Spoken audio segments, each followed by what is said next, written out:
Yes, sir. You are now tuned in to the greatest blood clot podcast in the world. You're welcome in advance. Leave all judgment at the door. We're here for the jokes. We don't do things lazy. It's the extra gravy. We back. My voice is not. Matt, my voice. It's not 100%. I need some of your voice this week. That's what's gonna happen. Need some bass. We're gonna have to figure out a way to transport some bass from your voice back into your voice. Don't say into my voice. I don't like that. Something about that. Right. Okay. Yeah.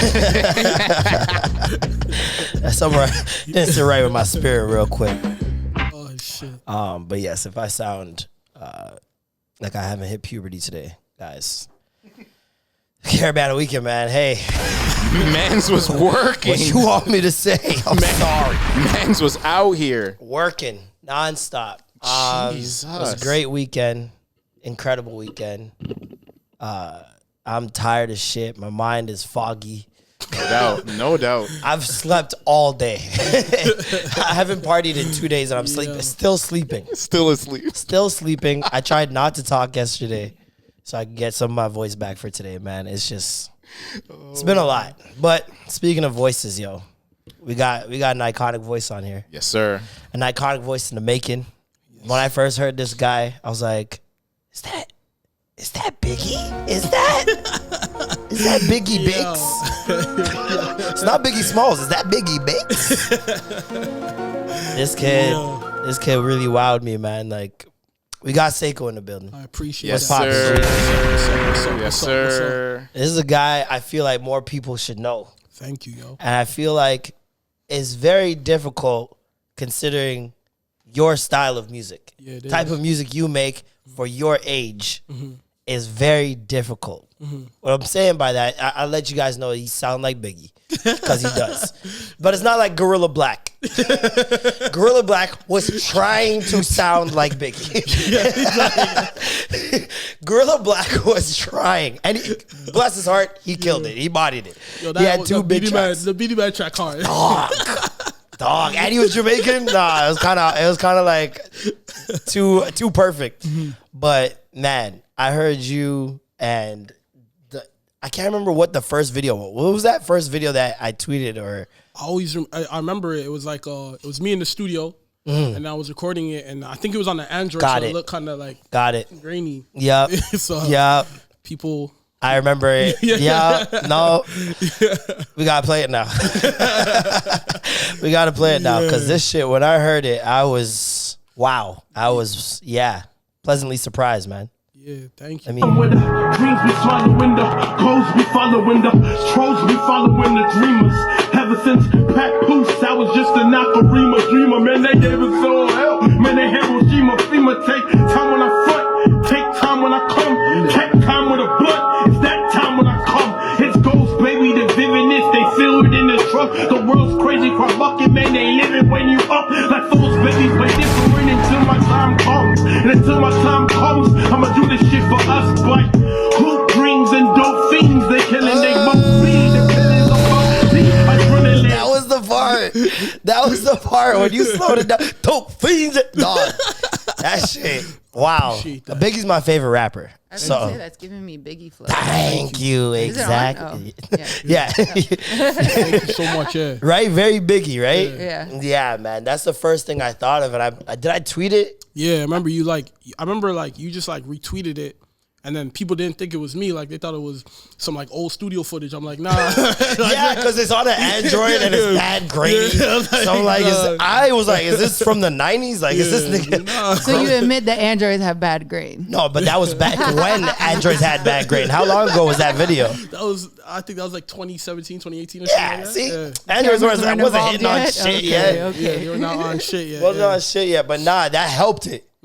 Low key, like, if you think about it, if it was on a high def tank, people probably wouldn't have went, hey, yo, is this old? Or like, because it catches your ear immediately. Like, you have one of those voices, and it's very rare you have rappers like this where it doesn't matter what you're saying some of the times. Just sound It's good. just a sound.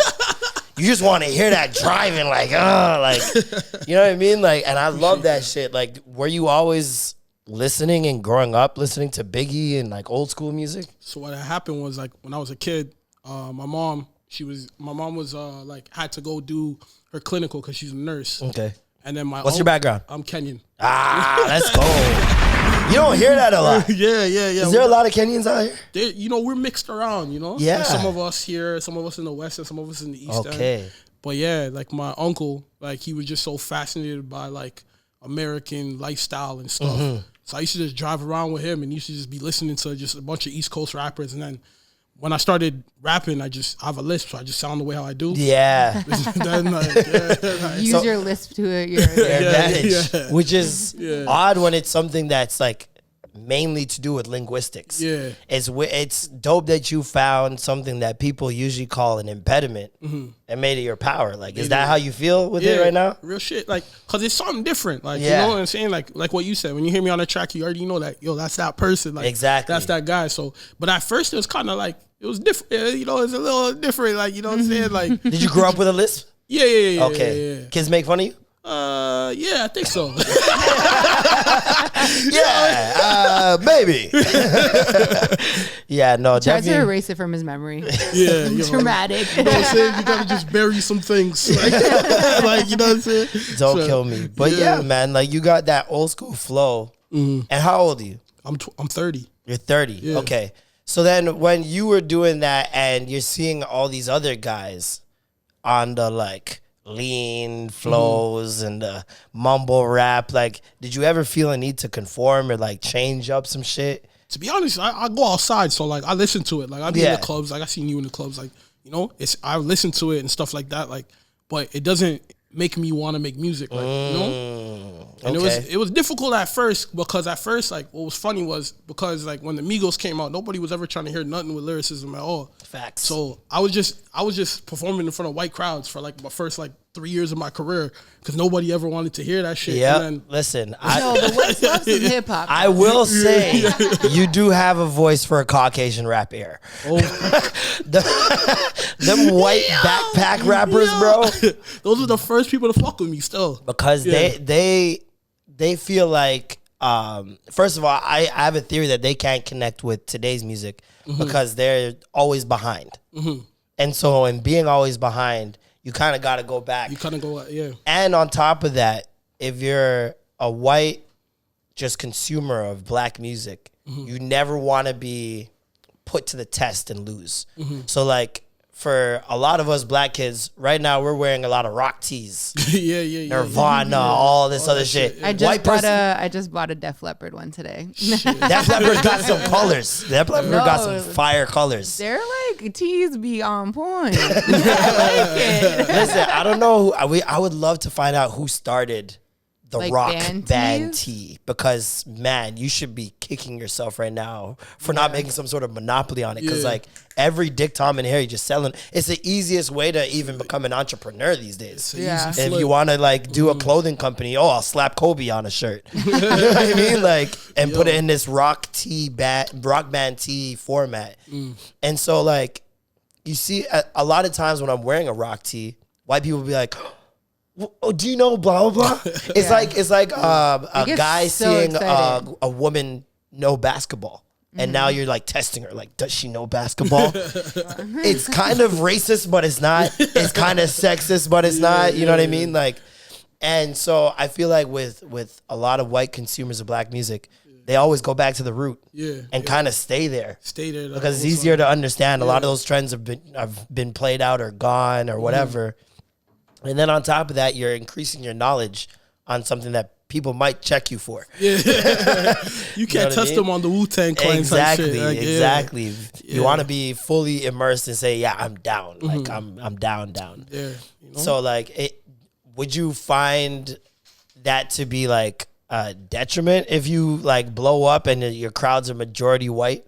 Well, it's not like that no more. Like, you know, like, it slowly started to change because it was like again when the Migos and like I who else, like Future and shit. Yeah. Like when they was all out and stuff like that, everybody was just rocking with that. But I was just always me. So like it wasn't even like I'm trying to make music for white kids. Yeah. It just kind of just happened that way. Yeah. It just kind of just happened. And then, you know, when I started to like start doing different types of shit, you know what I'm saying? I just went back home, like, you know. But it wasn't like concentrated. Like a lot of people really focus on that type of shit. I'm not one of them niggas, so it's like, yeah. Well, I think especially these days, like people think there's like so many people who have watched entrepreneurs and watched the journey of artists that they feel they need to define themselves from the start and not waver moving forward. Yeah. You know what I mean? And like, I don't know.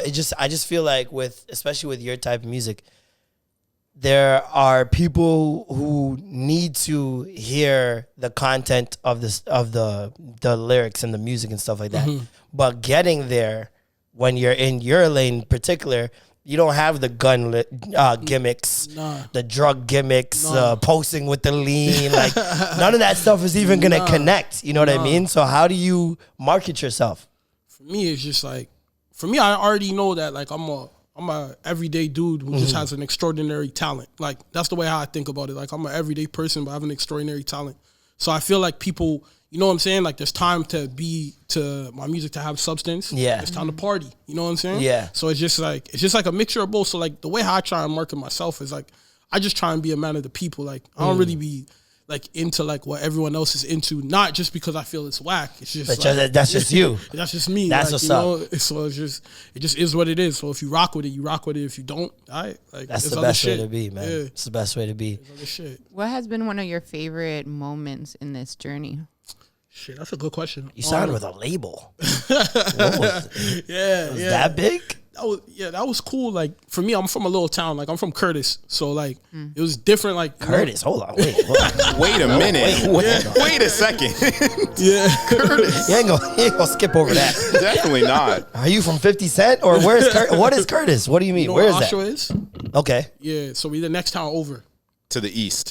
Yeah. Yes. You know I thought what that it was is. Coburg. Yes. I know where it is. Nah. Coburg Curtis. is like 40 minutes away from I me. never heard a nigga. East You gotta start lying, bro. Never heard a nigga. Say you're from Oshawa. Yeah. It's like, oh, you're from the Schwab. The dirty Schwab. Yeah, no. I wanna go. Yo. I love that one. 40 as fuck. Curtis. Like, yeah, I'm from like a small town, so it's different. It was like different for me because it was like, you know, most of the people that come from my town, they work at like GM and shit. Yeah. You know what I'm saying? Factory work. So it was like different, like someone from out, like from the hometown, like get signed as a rapper, like, you know? Was it a big deal? Like, were people making it a big deal? Yeah, like definitely. Like it's definitely like holy shit. Like I didn't know this much people knew because like I just be by myself. Like that's just the way I am. So like I'm like holy shit. Like people are really like seeing this shit. So that was a pretty good moment. I would say like the best moment so far like rapping is probably when I opened up for De La Soul. Ooh. Yeah. That was because they don't really tour like that. So like it was. How did they even find out about you? I played at a festival in like Calgary in like 2015, and then like I guess the headliners they got to choose who to open for them. Okay, and, you know that's so crazy. Wow. Yeah, so I got picked, and then it was dope. That was a dope event. Like I always remember that night. I'm like, that's holy shit, man. Did you get to meet them and shit? Yeah, I got to fuck with them still. Like they're cool dudes. That's fire. Because sometimes you get the opening and like you never even see the artist. No. Yeah. Like it wasn't one of them ones where they have 18 openers and shit. No. It's just me and them. Wow, that's fucking big. Let's go. That's amazing, man. And like, were you listening to them prior to that, or like? I heard them in NBA like street, like you know what I'm saying? Facts. I knew that they're legends, but like, facts. You know, that's crazy. Yeah. So what's the main goal for you right now? I think like for me, like it's interesting because like I just see like a lane for myself. Like I think, you know, I'm African, so like I don't think Africa has ever really had like a rap artist, you know? You have like Bana, Kenyan. Who else? Yeah, but Kenyan, he's like singing stuff like. Well, yeah, he sang, but he did the rapping. Yeah, he did the rapping as well. I remember when he was in the BET Cypher. Yeah, blew my mind, bro. Blew my mind, and he bodied it too. Like, so I'd say like, just to be like, you know, just for people to be like, yo, that's Africa's like first rapper, and I just, you know, at the end of my career, I just want people to be like, yo, that was the best. Like that's crazy. That's the best rapper, like, you know. That's what I'm after, you know. That's what's up. So, and do you feel like as a Kenyan, like, do you feel like there's like they just give Nigeria and Ghana just too much? Hey, yo, what's a Kenyan? We don't have diaspora roles like you guys, man.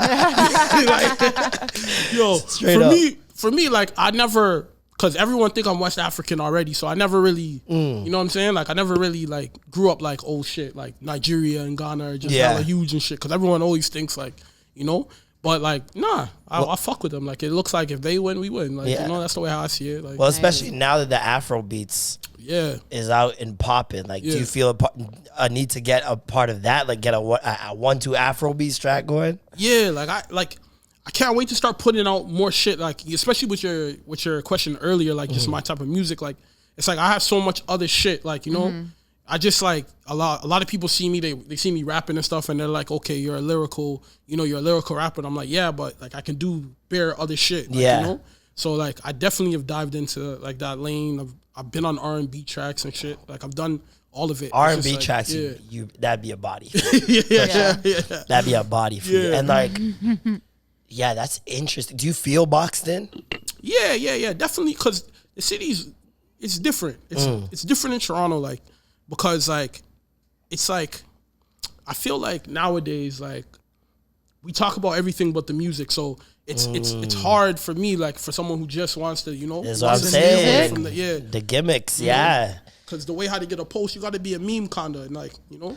Yeah. So it's like, you know, it's hard for me. So like, you know, the lyrical guys get boxed in and stuff like that. So I kind of feel like in that way, but you know, I could do bare other shit. So I just can't wait to get the chance to like showcase that shit. Like, you know, because that's what lyricism really is. It's not just like saying bars that nobody understands. It's just being able to translate your raps on like different types of shit. Be versatile. Versatile, yeah. Exactly. What did your parents say when you told them you were going to be a rapper? Considering, you know, your mom is one of those typical positions, you know? Yeah. In the black families. No, be a nurse if you're not, and then they want their kids to be doctors or lawyers or engineers. Yeah. I think my mom found out early that I wasn't going to be none of that. Like, you know what I'm saying? Like, this boy hates school. He's like, I see your grades. Never mind. And like, so like at first it was kind of like, is this something that you're gonna do seriously? And then my mom came to a show and she's like, holy shit, this guy's rocking it. And then like, so she just been with it ever since. They need the proof, man. They needed the Immigrant proof. parents need the proof. Your mom can know how talented you are, how special you are. She needs to know the rest of the world thinks it too before she can go. Yeah, for sure. All right, cool. Yeah. I think the same way with my mom. Yeah? When she heard me on the radio, she was like, oh, okay. This is what you were going outside. This is what you're doing. She must have definitely, especially because they don't understand a lot of the creative world. That's so foreign to them. But you look at the lifestyle that we live, like I told my mom, like, yo, I'm going out like at 8 o'clock. I'm not coming home till like 3 a.m. Yeah. She doesn't know, like, I'm in the studio with like fucking. She thinks you're playing around. Yeah, she thinks I'm playing around. I'm like, nah. And like, it's music too. Like people don't. And that's Girl. the thing. When you're good at what you do, you can make it look easy to a point where people think you don't work hard. Just put something in perspective that I've been having in my head for like a long time. Because a lot of people think, again, that I'm playing and shit, but I just make it look easy. Yeah, that's it. Like, that's all it is. It's a whenever people think that like my job is easy, I'm like, I've done a good job. Because the fact that I've made it look so seamless that I wasn't tightrope walking this entire time. Most of the time I do shit and I'm making it up as I go along. Shit, you got to do it sometimes. Like I thank God for. Listen, this is just a moment for all my teachers. Was this my camera? Is that my camera? That's my camera. Thank you guys for the essays and the long form answers on tests. I bullshitted my way through all of that. And I thank you. Because I still passed. And that taught me a valuable lesson through life. Bullshit. I'm serious, man. That stuff, it's interesting when it comes to rap, especially. With the rap world is like there's so many different lanes you can go, but if you have a certain goal in mind, like your goal is to be the biggest African rapper. Yeah. So the steps in order to get there, a lot of times you gotta tap dance. Most definitely. And you gotta go into rooms and talk to people you don't want to talk to, take pictures after shows with people you don't care about. How do you feel about that side of things? Are you well versed in it? Are you like, fuck that? Like I'm just gonna put out my music? Well, at first it was like that, like, you know, I'm kind of, you know, I just didn't see like the importance in it. And then when I started growing, you know, started to see different types of stuff, then I'm like, okay, cool. Like I can have this whole thing where I was like, okay, I want to be the best rapper when I'm done, but let me just take the steps and stuff to do that. And I just started realizing, like, I'm having a little bit of fun. Like, I'm going to events, like, I don't even know these people and shit. It could be fun, like, Bro. But at first, I was like, why the fuck am I, like, Trust me. I always look at networking like washing the dishes, bro. Yeah. You look at the dishes like, I don't want to do that fucking shit. Yeah, I don't want to do that shit. And then when you're washing dishes, you're like, you got a little music. You're like, this ain't that bad. It's not that bad. And then the dishes are washed. You're like, I accomplished something. This is great. It's the little things. That's me going out networking. I'll go to somewhere where I know I need to speak with people, have certain conversations, yada, yada, yada. And before, be dreading it the whole time. Yeah. And then I get there, and the conversation's great. It's fun. It's smooth, exciting. Like, I'll have conversations where you end up laughing so hard you get migraines. And you're like, you go home like, why don't I like people? People are great. Until the next time. Until the next time. Yeah, definitely. It's tough, especially when it comes to that world, because collaboration is so key in everything. I just tweeted this week. I'm like, self-made is the worst term the government ever put in the black community. Because no other fucking culture be like indulges in this self-made bullshit. Like, and it's the biggest like lie I've ever heard in my life. I want you to really find me someone that's self-made. I would love to see it. Name one person that didn't have help from anyone. It doesn't exist. It doesn't exist. Maybe Jesus, but he didn't ask for help. The disciples just said, hey, I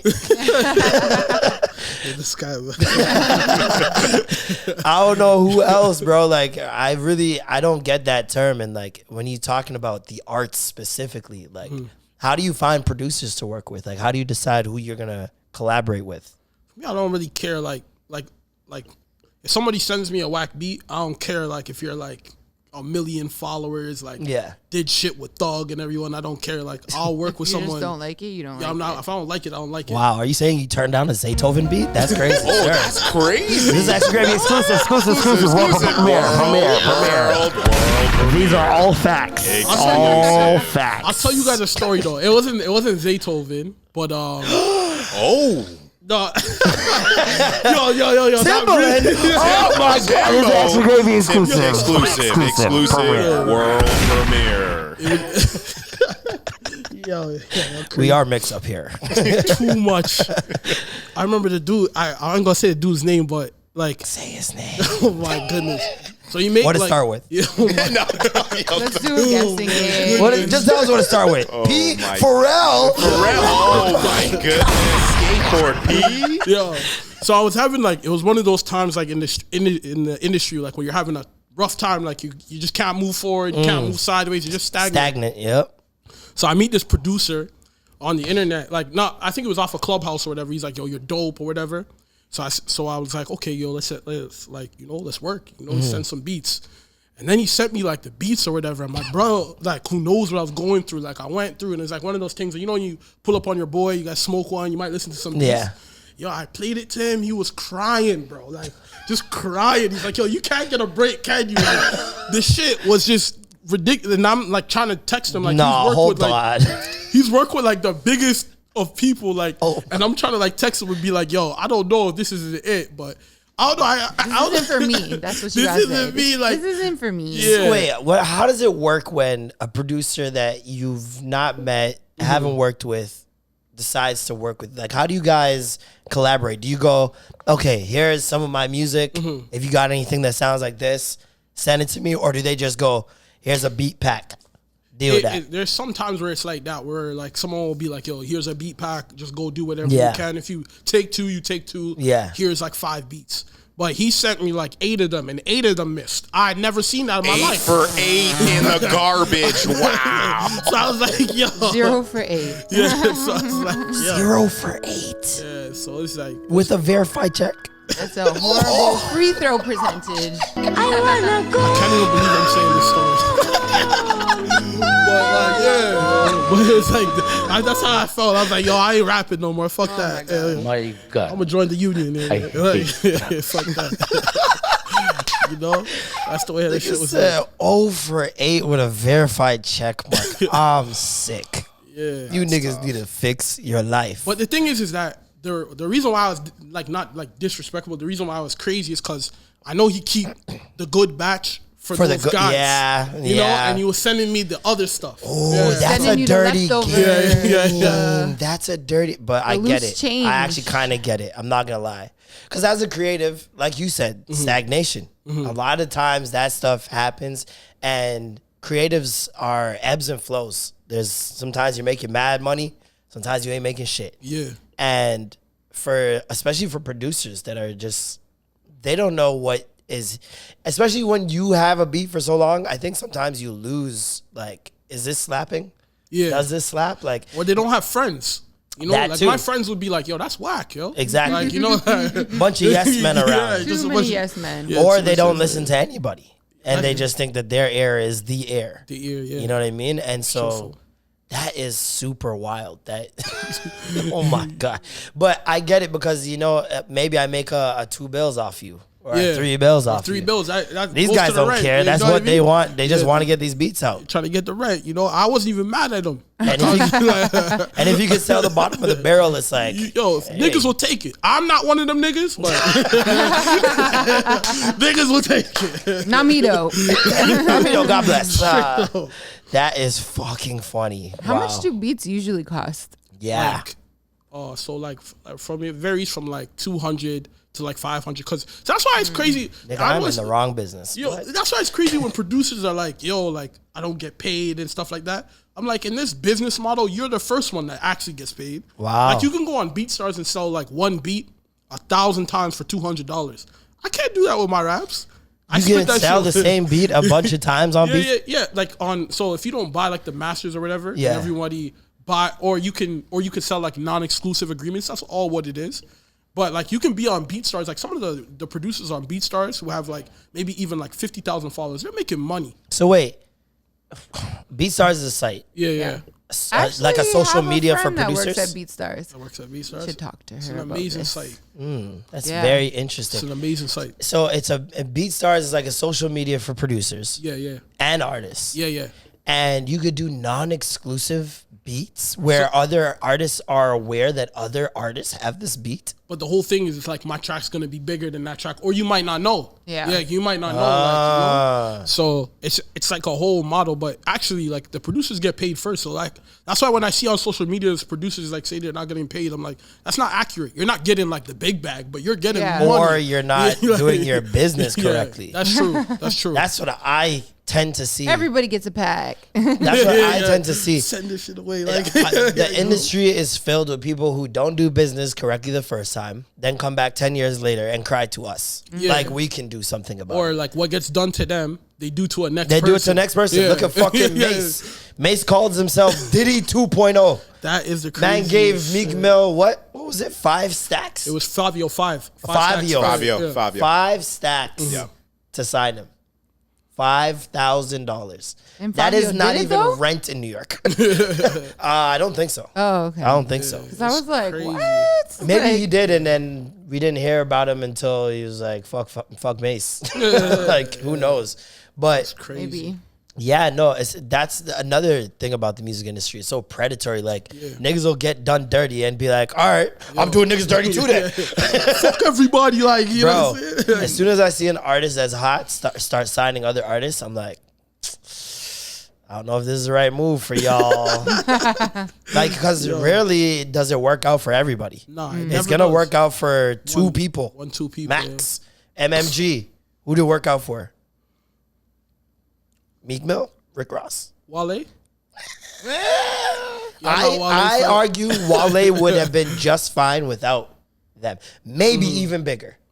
That's how I see it. Because when Wale signed to them, it never made sense to me. Just like how it doesn't make sense to me if I see you with a lean cup and a gun posting up on your Insta talking about #slat. Like, I would be like, what? I don't get it. Wale, you make gal tunes.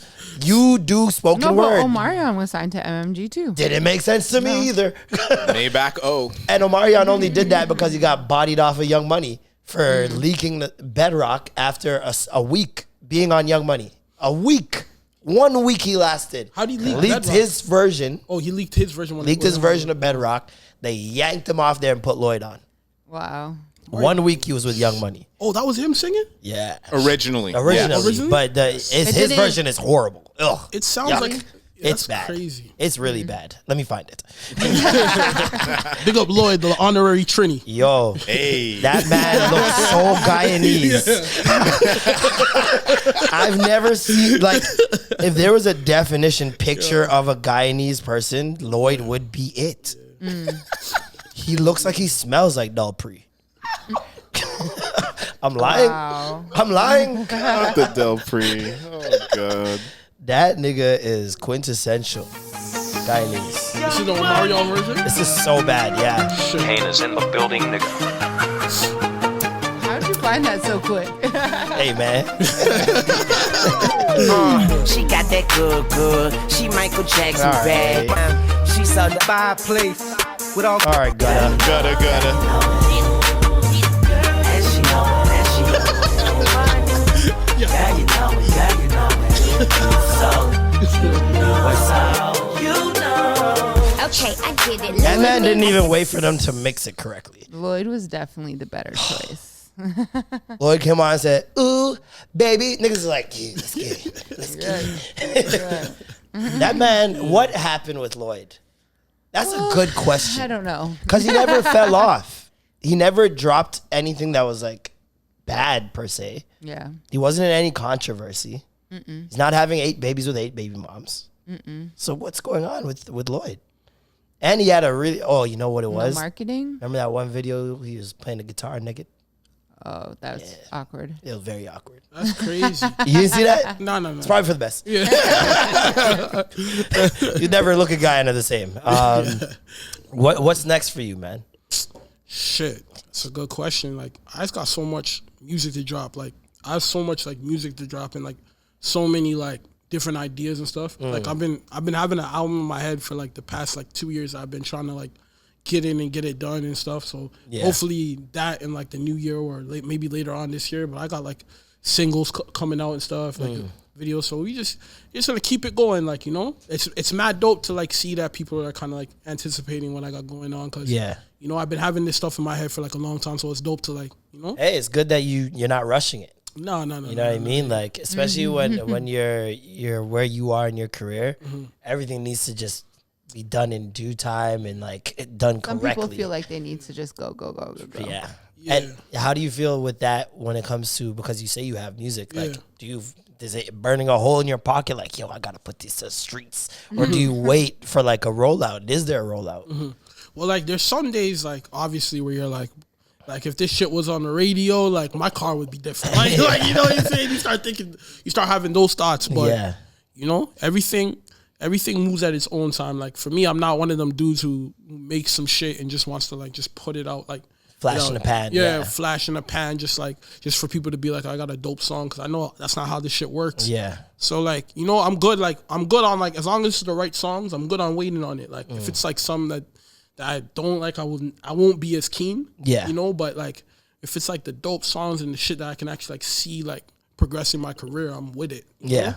So that's where I'm kind of at with everything, you know? So. That's dope. That's dope, man. Listen, we are rooting for you. Thank you. You know that. Thank you. I've been rooting for you for a while now. Yes. And I can't wait to see you, especially with other Toronto artists. Can't wait. And collaborating, because I feel like we have such a good universe here of artists that we don't even need to branch out to do that other shit. And if more mans realize how better we could be together, sky's the limit, man. Sky's the motherfucking limit. Yeah, man. Make sure you guys go check out Seko. Thank you. Tell them where to find you on Spotify and all that. Spotify, Seko. You know? Apple Music. All that shit. Seko. On Twitter, I am not Oseko. On Instagram, the official Seko. So, yeah. Tap in with me. What song should they listen to first if they want to listen to you? Listen like, to me who is this guy? Who is this guy? Shit. That's a good question. I would say, like, out of the stuff that's out right now, I would say, like, you know, just for people who just want to get in their car and get going, I say Bounce Baby's pretty dope. Bounce Baby. Got it. That's all right. All right, bro. That's pretty dope. That's amazing. Nice. Thank you so much for coming through. Yes, thank you. For having me. No, I appreciate you, man. Nothing but the best for you, brother. Sure. And we back. Oh man, very in sync of you guys. Right? We got this down pat. Got it pat. Got it down pat. Sorry. Wow, so crazy. I'm trying to work on my wordplay for comedy. Need like double entendre shit. Yeah. And So you that gotta whole be real stuff. quick with it. I'm trying. It's tough with this voice right now. I was just gonna say, I hear your voice. You must party too hard. I wouldn't say too hard. I'd say just hard enough. It's been a great weekend. How was your weekend? Long. Long? Yeah, I feel that like is I the best needed word. to work out just to have my stamina up for enough to survive. That's a fact. That is a fact. The amount of people I've seen say they had sprained knees. I see DJ Rose Gold said, is anybody else's toenails hurting? For real. When you don't wear, when you wear too when your tight shoes, you know? yeah. I mean, it's so funny. I cut my toenails before I go on the road because I'm like, I don't want that happening to me. That will have your whole day ruined, you know? Day one, listen, I think my feet and my legs grew a tolerance.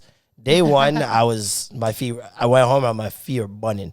Yeah. Day two, hurt a little less, but I was way more drunk. So that's probably why. That's why you could push through. Exactly. And then day three, I didn't feel shit.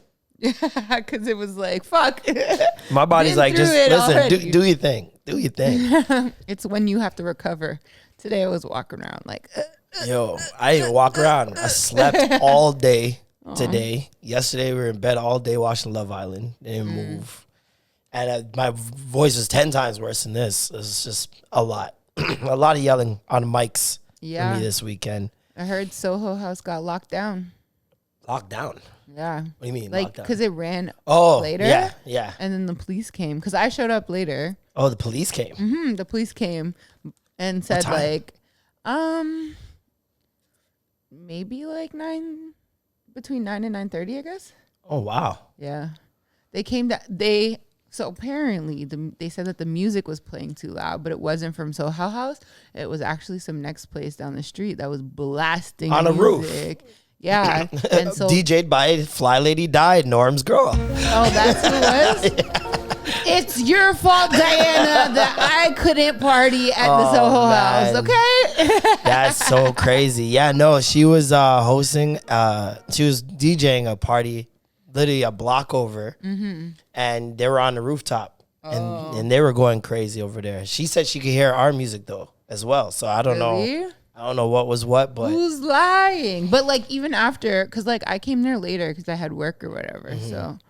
I came a little bit later and like they were supposed to have a night party. Summer Knox got on the DJ because I guess like whoever was DJing earlier, they had to like stop or whatever. We stopped at 7 and then Summer Knox and Phenomenal got on right at 7. Yeah, so we went till 9 and then I left right at 9 because I'm like, I got to go home. And like, so it must have been right after that. Yeah. Like I got there.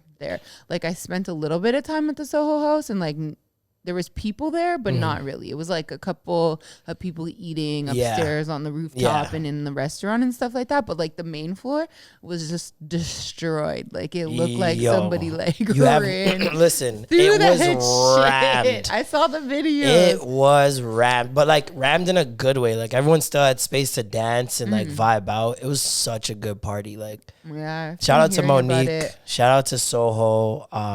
The last time we did it was 2019 Caribana Sunday, and that was the first time we did it, and it went really well, but not as well as this one. This was wow. And it's we were talking about this earlier. It was like it's such an interesting thing in Toronto where like all year round people act stush, guan cool, like they're too cool to party, too cool to dance. And then Caribana weekend comes and those same people are losing their minds, going crazy, and I'm like. Do we got to call every weekend Bana weekend for you guys to just party? Like, just actually party? Just to have fun. Like, you guys could do this on regular nights, too, you know? Like, if the city was the way it is this weekend, every weekend, which is what I feel like when I go to other cities, like, especially in the States, we'd be on another level. Some states. And some states. Montreal, too. Montreal is, like, they're really good at partying. Like, they show up at 11 o'clock, pack the place up, and they're dancing. So it's like... To come to it also I find depends on the DJs because this weekend a lot of people complaining about parties they went to. And a lot of people were rejoicing about parties they went to. Yeah. And I noticed it's all comes down to the DJs and the promoters of that event. If your promoters, one of the people who like heavily focus on booth and bottles, you're going to get a stand-up party. It's just what it is. If you got someone who's heavy focused on DJs being sick, you're going to have a dancing party. Yeah. And the DJs, follow the DJs. That's my rule. That's my new rule now for Toronto. Follow the DJs. Because if you know you like this DJ style, you won't have a bad night. True. They usually get hired on to parties with DJs of similar styles these days. It's very rare. I remember when we were going to parties, it's like 1920, it'd be a mix. Like people who don't even make sense together would be DJing. Now it's like you're only getting the people who will mix K-Tronada together. You're only getting the people who will do trap all night together, which I love. Please segregate so I can avoid it all. I went to DJ Revy B's party yesterday out of office at Rose Patio. And that one was a really good one as well. Yeah, that looked really nice. I remember when she came up with the idea in the group chat. And she's just like, group chat? Yeah, because Revy's the DJ for Midnight Society. Oh, okay, yes. Yeah, and she helps. We all collaborate on like the ideas for the events and everything like that. And I remember she hit us up like, "Yo, what do you guys think about a Monday party like called Out of Office?" I'm like, "Yeah, I could go on." Like, yeah, she said she wants to own the Monday space. So I was like, "Okay, well, just let me know. I don't have work, so I'm always at the office." it's gonna be definitely her new staple thing, which is really dope. It's great to see how well it did this first week, especially on a Caribana Monday. Like, no, but so many people. It was raining on and off. Oh yeah, yeah. I forgot like shout out to that. the smart people. So Steph Honey's people, like I think it was like her mom or something like that, Brought came tents. out. No, and then like Rebecca and Jams, yep. And there was somebody else. They had umbrellas. So every time it would rain for like 3 minutes. Yeah. You just see them sitting there, pop open the umbrella, whatever. They don't have to leave. And then you see everybody else like run inside. Oh, man. All the girls, all the guys would kind of just be like, whatever. Yeah. Right? Because it stopped on and off. And then the girls would come back out. And it was just so funny. I mean, that's dope that nobody left. No, it's still like vibed. Even past like later than what it was supposed to. I think we went to like 9, like just after 9. True sign of a great party. Honestly, it could have just kept going. Yep. But I don't know why they had to stop it. But same thing with Soho, man. They could have just kept going. We could have went straight through till 2 a.m. Like people were not ready to. So when 7 p.m. came, 6 people came up to me. You guys aren't ending at 7, right? Like you guys are not ending at 7. Right? I'm like, no, don't worry. No, well, that's the thing. Summer Knox wasn't supposed to start DJing until 10 p.m. Oh. So that's why I was like, oh, I'll just still roll up because all my friends are like, yeah, like he doesn't start until 10. It will probably end up going to be like a 2 a.m. thing. But the bylaws came and was just like, nah, y'all got to shut this shit down. That's so fucked. And so Summer Knox just like got off. And I was like, oh. That would never happen to white people at Soho. I'm just saying. When you niggerfy Soho, shit went up. Shit went up, man. Like, you know a true sign of a good party when people want the flyer bandana. Oh, that's fly. I went to Monique was there, but the other girl that works for Soho House, Patricia, who actually like whatever. Yeah. I went to her house and I seen everybody with the bandanas because they all had one. I'm like, is there any more? Everybody. My sisters came late and they're like, yo, I need a bandana. I need one of those bandanas. It was so smart. It was cute though. It was a good flyer. Very dope. You know what I mean? Very dope. It went viral on Twitter. Like I posted on Twitter and people were like, yo, I need to come to this. Just off the flyer. Like it's so powerful. Like the branding for certain things. Like it's crazy. Because they had get creative, good results can come out of it. Yeah, man. It looked like one of those old school animated like paintings you'd see in a Jamaican restaurant. Yeah. You know what I mean? And then on top of that, it had you see the free con soup sign on it. Yeah. All the DJs. And it definitely helps that one of the hosts, his actual like TikTok name is Obomba Rascalat.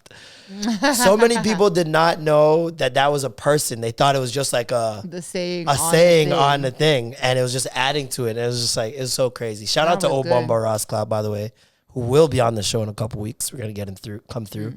That guy's hilarious, and he's great host, man. He had the party jumping by the time I even got in there. Really? Yeah, it was fire. Just to see the colors, just this weekend in general.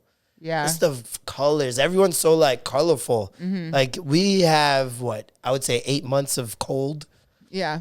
In those months, the seasonal depression makes everyone just dress like as they feel. Just dark, a lot of gray and blacks. Well, it's definitely a Toronto thing. Yeah. Because I remember one time I went to, when I lived in Detroit, I guess it was, they were like, somebody who's like into styling or whatever, she was like, you dress like you're from Toronto. Like just the way in terms of like the colors and like the way we put dark shit and together or whatever.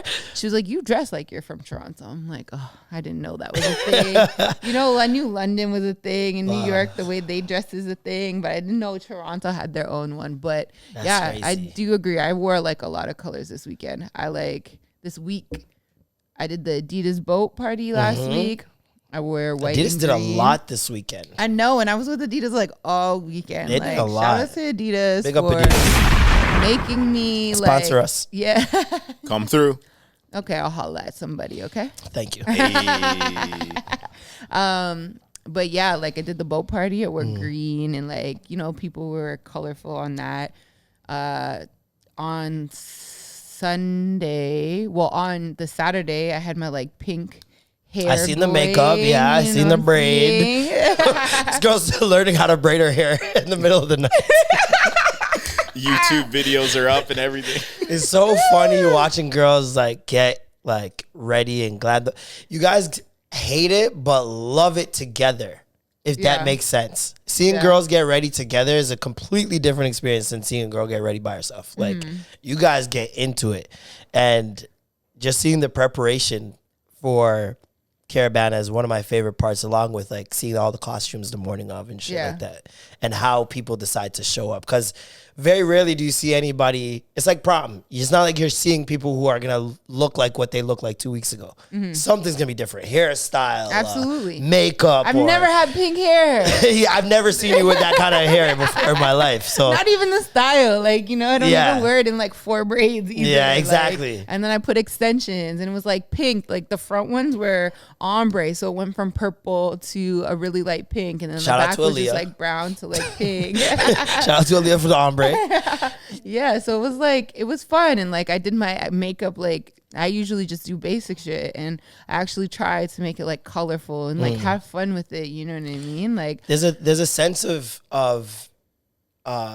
less judgment at Caribana as well. Absolutely. Where it's like you see people of all shapes and sizes playing mass or just on road and like really showing it and off. Just be free. Like being free, You can be free. You don't have to, you can like leave your insecurities. Yeah.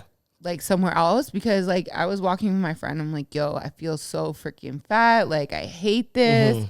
I just like don't feel. And then I'm like, why am I saying this? Because I'm like, even though I'm bigger than what I've been. Like there's always somebody bigger. Do you know what I mean? Yep. And they're wearing less clothes than me. Exactly. And they're okay. And they're looking at you jealous. Like, and they're looking at you jealous. Like it's that, and like it's just, I don't know what it is about Bana specifically, but like there's a moment where you realize that like, yo, people aren't watching me as hard as I think. Like, there's so much going on. I don't look at people for more than a second. Yeah, no. Like, so why do I think people are looking at me like on that? Road, you just gotta keep going. Keep going, you know yeah. So it's like for me, because in 2 seconds you could get lost, and then you're somewhere else. Especially there where your cell phone just automatically just stops working all of a sudden for like 10 minutes at a time, and then your texts just catch up.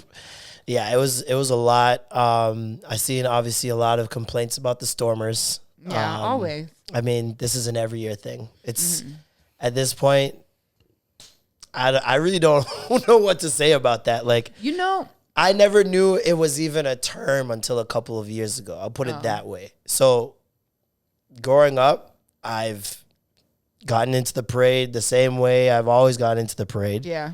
And never thought anything of it. Thankfully, Ray Nephew, shout out to Ray Nephew, sent me a ticket for this year.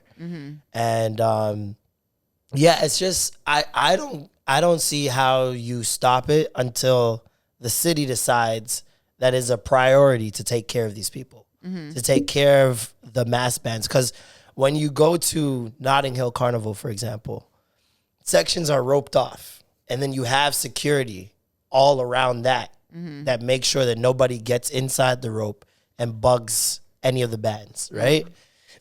And then in between the trucks and stuff, you have people in the regular clothing or whatever, but they're not interfering with the actual bands themselves. Whereas with Toronto, first of all, the route is so basic and it doesn't allow for great security when the streets are as wide as they are. You know what I mean? Notting Hill is way more narrow, so it's way easier to keep confined. But now there's such less trucks. Did you find there was less trucks this year? Well, this is the thing. Like, I was on the Adidas float, so I stayed with them most of the time. So when I did try to walk up, I did think that there was a lot less trucks, which works for people's safety in terms of running people over. Because that shit definitely has happened plenty of times. Someone got their head crushed a couple years ago, 2018, I believe. Yeah, it could be really dangerous. So it's good for that, but yeah, one thing I want to say about the security and rope off and all that stuff has been tried before. I remember seeing one year, just a few years before the pandemic, they did try to use the rope. Yeah. And it still they didn't stick with it. You know what it was? For me, I remember exactly what you were talking about, because I remember showing up and be like, hey, boys, it looking different this year. Yeah. But they didn't do it for every band. That's first of all. And they didn't stay the whole day. They stayed for part of the day and then just kind of gave up. Yeah. And it's not a priority for them, I find. It's more they want to police the quote unquote threats and violence that occurs. And for me, I didn't see much police presence at all, if any, there. And I didn't really see that much police presence. I've seen police presence throughout the weekend. Yep. There was one street, I don't even know, we were driving down Queen Street to Portland area, whatever, just back to back to back to back to back. I'm like, holy shit. Paddy wagons nonstop. I was I've never seen this much police ever. I'm every single one in the city, GTA, whatever is on duty today, because this was a lot. But at the parade, I really didn't see any. And thankfully, thank God that nothing really happened too crazy. Somebody got stabbed. I think that was the only thing I heard about happening. Crazy. In terms of Caribana Day, that is an improvement. One person getting stabbed at 6:30, 7 o'clock is a huge improvement for us. Yes. Because that is usually... And was that the other end of the It was, it was near the front, where the arch is. Yeah, Dufferin? Yeah, Strawn. Oh, the other side. Yeah, the other I side. thought it was the other side. No, there was, I guess there might have been more than one. By the International Center. Yeah. I heard there was one near there. But yeah, overall, man, just an amazing weekend. I missed just the feeling of Caribana in the city and the excitement that it brings, the electricity in the air, and just the go. There's no breaks, so to speak. You know what I mean? I had 2 comedy shows. Always something to do. Always. Too much to do. But honestly, if you think about it, if we didn't have this much stuff to do, then it's everybody would just be at the same spot. And then majority of people won't even be getting it. That's a fact. Because people are still in the same spots. Block O on Queen West. It was lit. Too lit that they had to cut it early, an hour and a half early, because there's too many people. They couldn't fit it in the space, the space that they had blocked off. So people were on the street still, and then it's you can't do that. You can't just be on this polluting the sidewalks, the street, all of that stuff with normal, especially on Queen Street. Yeah. So it's if we didn't have those things, I went to a Block-O-Rama too in the Stack Market. And that was packed. Yep, everywhere, every single place. Yeah, and that's going on at the same time as my party. On at the same time, and the same time as Tsunami, who had thousands of people at Tsunami as well. And it's crazy, bro. You can't. And then you got to take in Cabana Cabana was going crazy, and then Tyga had fucking Cabana Laval. going crazy. Yeah. Tyga. I'm like, what's going on right now? And then Laval had LeBron James, LeBron and you know pulled up. all the men groupies, male I groupies were all up there. I heard A lot of jerseys. Zoe tweeted. Zoe tweeted. LeBron walked in, and none of the girls flinched. All mans pulled their cameras out. Of course, I was like, man, Toronto has such a male groupie problem. we really It's do. really bad. But yeah, man, I love that there's obviously variety. There's so much for everybody to do. And the fact that everywhere was packed as well, it's great. Great. And if you choose wrong on Caribana weekend, God bless. If you end up at a party where you're like, what the fuck? I could have been at the... And then you go there and it's too late to get in. And then you go to another place, way too late to get in. I can't imagine. Somebody had that weekend. Somebody had that weekend. God bless. Sunday was kind of like that, but it's just because I had to go to work. Yeah. You know? Well, yeah. So for you, it was like... I had to, like, because I was at Blocko and I couldn't stay long. And then I had to go to work, which was like at 5, like, I got there at 4. Oh, yeah. Middle of So it's the like, moment, too. Like, you middle know? of the day, yeah. And so then by the time I got back, Blocko was done. So we stopped by Blocko-Rama. Blocko-Rama was lit, though. We could have definitely stayed there.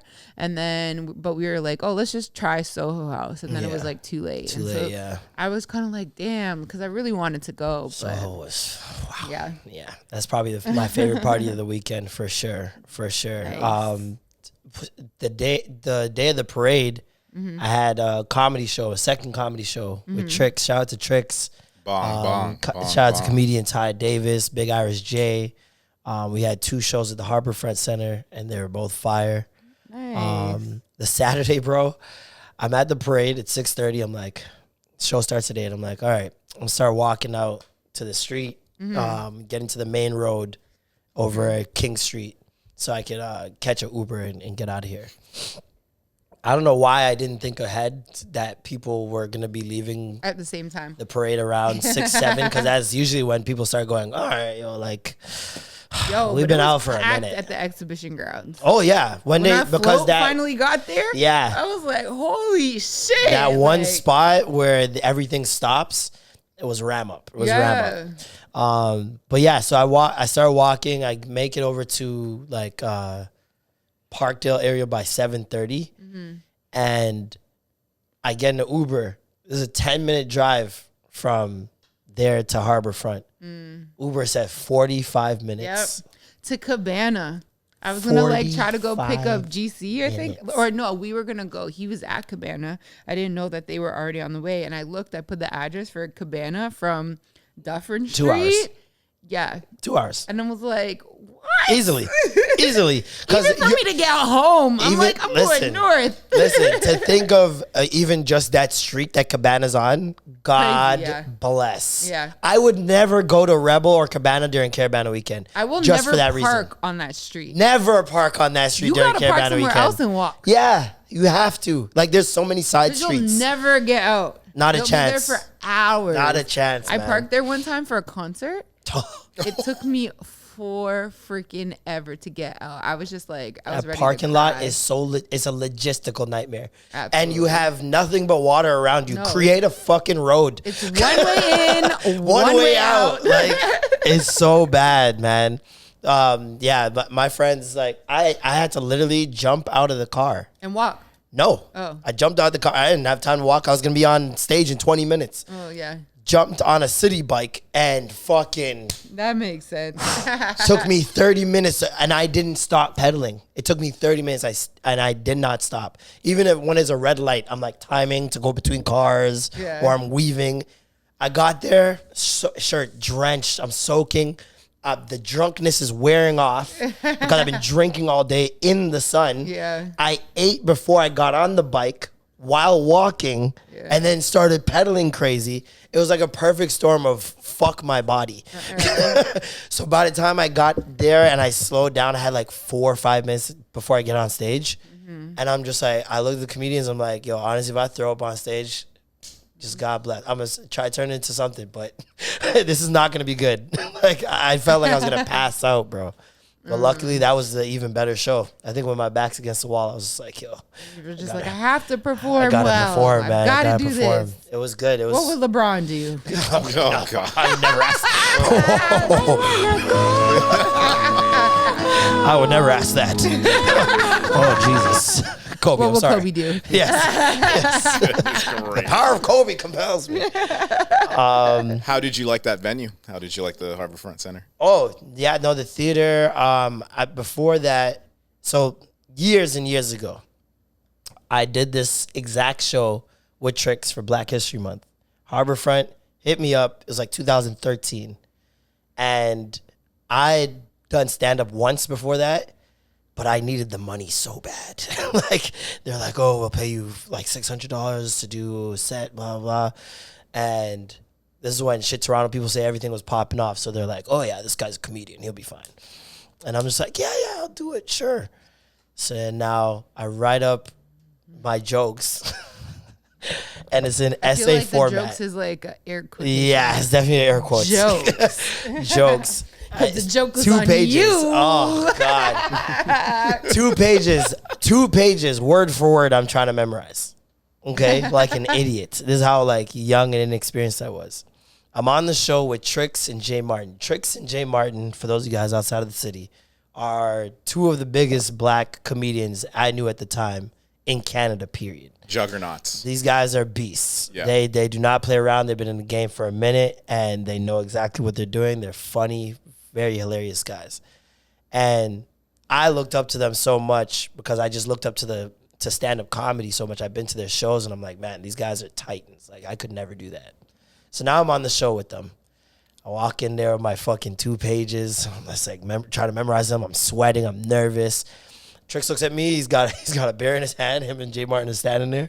He looks at me. He's like, "That's not gonna work."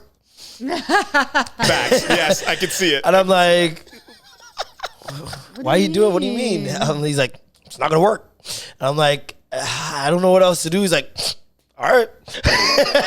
And I'm just like, and then he just psyched you the fuck out. Psyched me the fuck out. So now I'm like, I'm nervous. I'm even more nervous. They call me out on stage.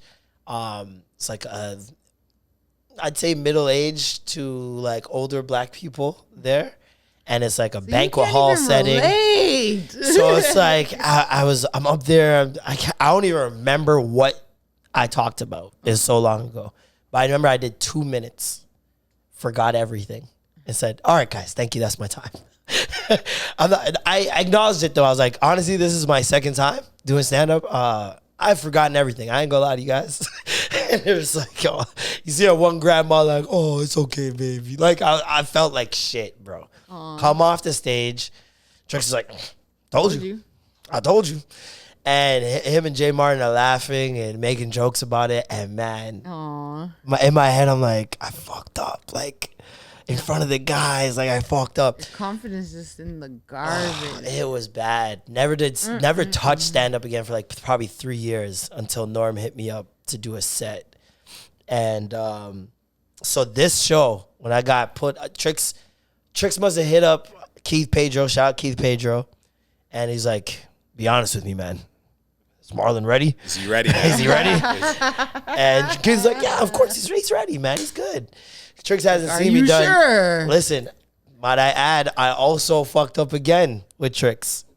Oh, between then, I forgot about this show I did 2 years later. Wow. Aaron Lewin, shout out to Aaron Lewin, does a show at Metro Convention Center. Okay? This is like a 3,000 seat venue. Okay? He's young, just like me, inexperienced in the game, but he's got a fire for comedy. And plus we got 4 y'all on it, me, and Brandon T. Jackson, who was in The Lottery with Bow Wow, and he had done a lot of big Hollywood stuff. He's a big star at that point. So I'm pretty sure he hoped that Brandon would be the one to pull people out, but people don't really know him for stand-up. So it didn't. Know him as an actor. They just know him as an actor, so it didn't really work out that way. So then now the show has like 60 people in it. Like just 60 people in a 3,000. In like a 3,000 seat, and they're spread. You know, black people they're not sitting together. Definitely not. They're all spread out. And man, 4 y'all was hosting. They've never done stand up ever. Yeah. Okay. Lath's brother's on it. He's probably the most experienced out of all of us. Lath's younger brother, because he's been doing stand-up for probably 3-4 years at that point. Oh, dope. And then it's me, very inexperienced, and Aaron, very inexperienced. So I get to the show. I pick up a bottle of Henny because I'm fucking nervous already, right? Especially when I walk into the place and seen it, I was like, oh my God, what have I signed up for? Google's, where is LCBO? I got that Henny bottle, went to the back, taking a sip, looking at my lines, taking a sip. I didn't realize that the adrenaline is not allowing me to get tipsy or drunk. So I just keep sipping. Mm-hmm. Probably 3/4 of the bottle done by the time the show starts. I hope this wasn't a big bottle. It's a big boy. It was a big boy. And Pray for your liver. Straight 8 Mile moment. Time, like 8 Mile on steroids. I took a shit and threw up at the same time. Ew. No, Yeah. not both ends. At the show? Yeah. Yeah. Someone told me I'm on in 10 minutes. The nervousness fucking punched me in the gut. Your breath and booty was stinking. It was bad. I fucking got so. And then you probably started sweating too. I don't want to talk about it. I don't want to talk about what my body was going through that day, leaking from every orifice. Yo, so then now I get because when I was younger, I used to get the nervous shits going on stage. Like right before you go on stage, you just feel like all your bowels just let loose. But the alcohol now catches up with me and hits me all at once. And I'm drinking a 3/4 bottle of Henny. I'm 21 years old. I have no tolerance for this. I didn't eat that day because my mind was just on the set all day. Oh my gosh. So I go to throw up. I'm like, ugh. I stand up. Not even like 20 seconds after I stand up, I feel my bowels just let loose. I sat down so quick, took a shit, and I'm just like, yo, what's happening to me? Like, I'm in the stall, like, yo, I'm like, can I do this? Not gonna make it. I'm like, can I do this? And I'm like, no, don't give up. Don't give up. So then now I go out on stage. Same shit happens, bro. 2 minutes. Blank. Forget everything. Damn. And I'm just like, all right, guys, that's my time. Walking off. People are looking at their watches like, what the fuck? Wait a second. The show's already going weird because there's barely anybody there, right? Yeah. I'm walking off the stage and I see at the very top that there's nobody sitting at the top but 2 people. I look up at the very top. It's Trixx. Trixx is sitting there stone-faced, disappointed. Shaking his head. Just shaking his head. I'm just like, oh, he's 2 for 2. and I'm the social media guy. Yeah. Like, you got to understand the pressure. It's not like I'm a comedian that's going in and nobody knows me and just wants to hear if I'm funny or not. There's an expectation of me being funny on a different medium. That's first of all. And then now the comedians, like the seasoned comedians are like, yo, fuck these social media guys. Like, you're trying to come into our space. You know what I mean? And battle in our arena, and it's not the same. Like, you may think you're funny on YouTube. There's no editing here, my nigga. Mm-hmm. And so, and you have to do it quickly. Like, you can take your time on a YouTube video if you really wanted to. God bless. Could take days, weeks. And you can add like the way you edit and like the things like the little pop-ups and noises and all that shit to create a better Can't do that story. shit on stage, brother. Can't do that shit on stage. And yeah, I ate shit. I couldn't believe it. And so this year, Mother's Day, Jay Martin invited me to do his show. Yeah. First time doing a show with Jay Martin since. And bodied it. I was like, okay, redemption. Yes. Got it. And it was the first show I had to do. I felt like I was being set up again. I was on my way there and he was like, oh yeah, no swearing. Like no cussing at all. My audience is a no cussing audience. I'm like, wow. all right. I've never done a set clean. But I also realized in doing it, I don't swear a lot in my set. Like, anyways, yeah. I don't swear a lot because I try not to rely on it. But it was interesting. I bodied that. And then this weekend, I was like, okay, here it is. Same place, same venue, Trixx again. I got to do this. And yeah, man, I did not let him down. He was very pleasantly surprised. So that was very dope. Very dope. Shout out to Trixx. Thank you for having me. Comedian Ty Davis, she murdered it. Like, I was in awe. She was the last comic. She was headlining, and we went out there, and they're giving her a standing ovation. Nice. And like you see the tears just start welling up in her eyes because it's like you work so hard for some shit like that, and it's very rare that like, especially going out of your own city and people appreciating you like that. It was just so dope to see. She was fighting tears. Like, where's she from? Baltimore. Oh, nice. Yeah. And she killed it, man. She did really well. Shout out to Big Irish J as well. Like, these people are so good. They had people, and I don't know, it's hard to hear the same thing when you're on stage and off stage. But off stage, when she was killing, people are stomping. Like, you're hearing people stomp their feet while laughing. And that's when you're in a different zone. Like, people will clap and laugh or whatever, but stomping, bro, it was next level. It's like on the floor, rolling type. Yeah, vibes. It was amazing. It was amazing. And just to be able to do that during Caribana weekend, I felt like it made my weekend 10 times better to be able to work, but like not work. It doesn't feel like work, if that makes sense. It's just fun for you. It's My question to you is, did you still get that $600 even though you're only on stage for 2 minutes? Oh, wow. See, contract stated. You didn't I was supposed to do 10 minutes. So no, I only got a portion of the money. Got you. But yeah, no, listen, I could have gotten $0. I could have gotten $1 million. I would have felt like shit the same way because it was so bad. So bad. I didn't see that many tourists in the city this year. For Bana. Like, I saw some, but not nearly as much. No, probably also because of like everything that's going on with like the monkeypox. No, not even monkeypox. but like you have to make sure you're tested. You have to be vaccinated to enter. Inflation. Flights are always getting canceled left, right, or center. Yeah. Baggage mishaps, all that shit. So I feel like, and then some people still might not feel safe enough to like really travel like that.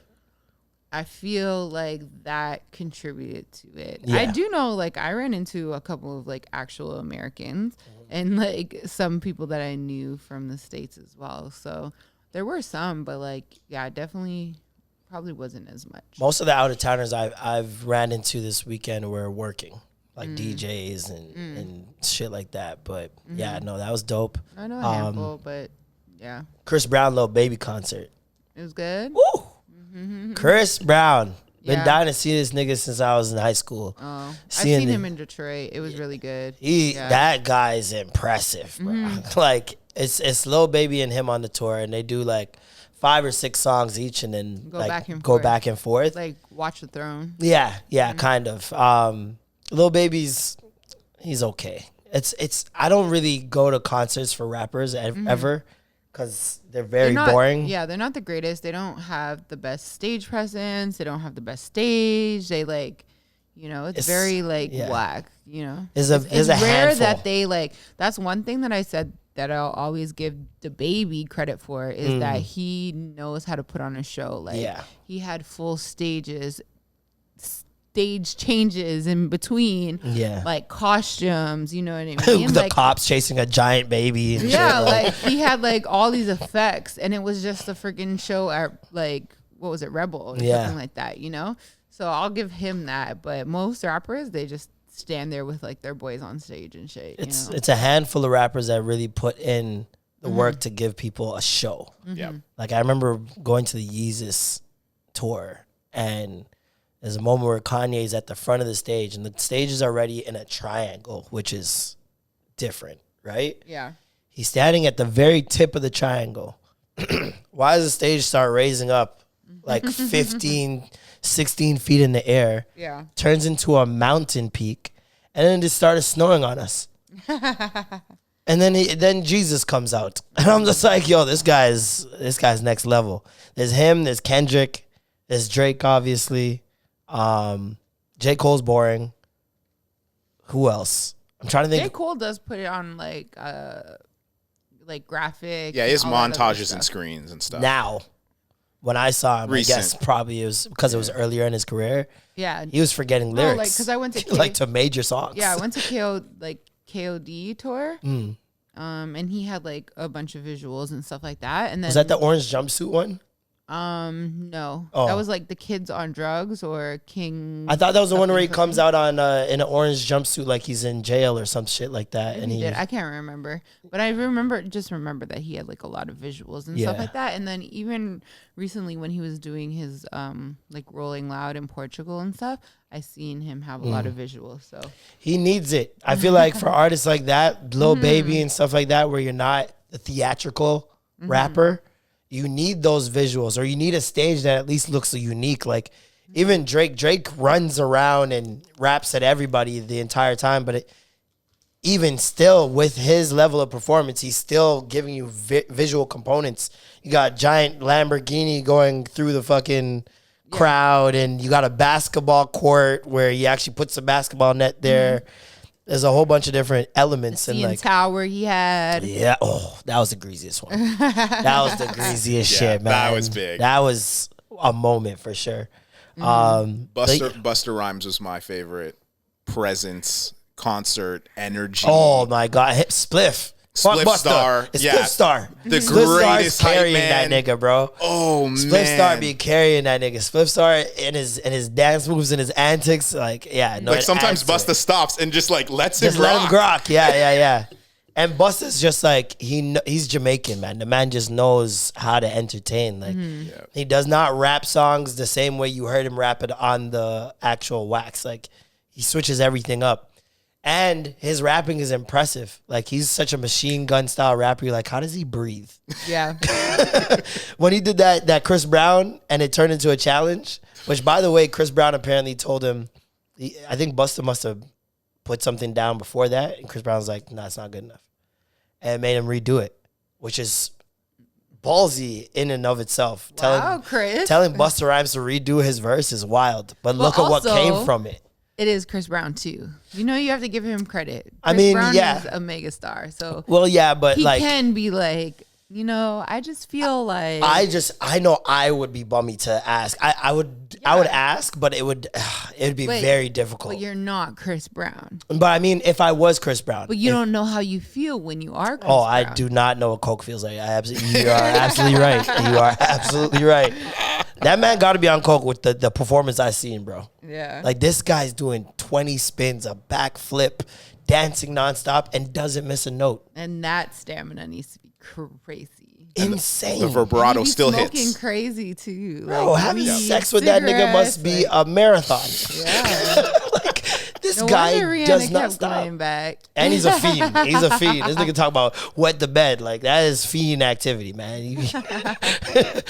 So like he really impressed me. I've seen him perform so many times on TV and shit, but like to see it in person, That's nice that you got to check it off the list. yeah, it was definitely a bucket list. It was really dope when he does this like choose the song, and like he says every song. Which by the way, Toronto, I'm questioning y'all taste. Niggas were choosing She Ain't You over Say Goodbye. Wow. Find China over like I'm talking big tunes, bro. I was very confused. But we didn't get Yo. That was probably my only disappointment. Damn. A lot of people were very disappointed in Drake though. Drake, I think the first song was Lil Baby did Wants and Needs or something like that. Everybody's like, oh, you see the phones just come up. Here he comes. He didn't come out. Chris Brown does No Guidance. He doesn't come out. He didn't come out for any of it. Because and then obviously we find out that he thinks he has COVID. So that might have been part of the reason. No, but they still had the parties. When did the Much Music party thing happen? Thursday all night. Canadian, you mean? Oh, that was Yeah, that was the night before. Thursday or night. 2 nights before, sorry. 2 nights before that. But yeah, I think he had parties all. He had a pool party weed. the next day. Yeah. He had a pool party on the Friday. Sunday. He had a pool party on Sunday, which I know some people attended and should get tested.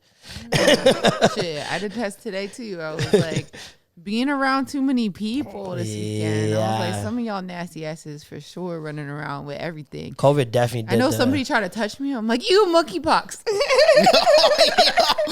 You said that? You said that to Alicia. somebody? Yes, he was like, What if it was just had acne? No. He didn't actually, but I'm just like, yo, don't touch me. Oh, I yeah, don't it's know. a good excuse. Yeah. Well, that's the thing about. I was like, ew, monkeypox. Like, that's the thing about Drake canceling give me this show. hand sanitizer. Drake canceling this show. People are like, hey, listen, COVID's just a really good excuse. And for what? For not showing up to anything, to especially work. Like, my thing was like, yo, Caribana weekend, I don't feel like working. Yeah. I know people call in sick to work, and they're not sick. But he's not. You can't expect him to call in sick. Why not? He's not gonna call in for OVOFest. Why not? He's done this so many years. Let's factor this in. Let's factor this in. First of all, he wasn't around mad people, so probably does have COVID. But regardless of that, it was a thunderstorm that day scheduled for like 7 to 10, which is showtime. It's an outdoor venue, and Molson, when they hear lightning, cancels it. It's done. Doesn't matter who you are. They're shutting everything down. I've been there when it's happened. And for him especially, this weekend when you have him, it's going to be him, Nicki, Wayne, Tyga, Gutta, I guess. I don't know who else is coming from Young Money. But when you have all these different moving parts, it's probably less expensive for you to not do the show that day instead of risking it, do the show, have everybody come through, and then have to cancel it 10 minutes into the show. Because I'm pretty sure another OVO event years and years ago had to be postponed because of rain and lightning as well. And I don't know how much money that costs them, like in terms of setting up and tearing down and all that other stuff. It might have just been a better bet to say, we're going to postpone it today. That was just my thinking about it. It just really sucks for people who are not from here. Yeah. People who flew in from the UK or America or wherever. Expecting to go to the show before dipping out. Exactly. Does it suck? Because now their tickets are going to be on sale. For us.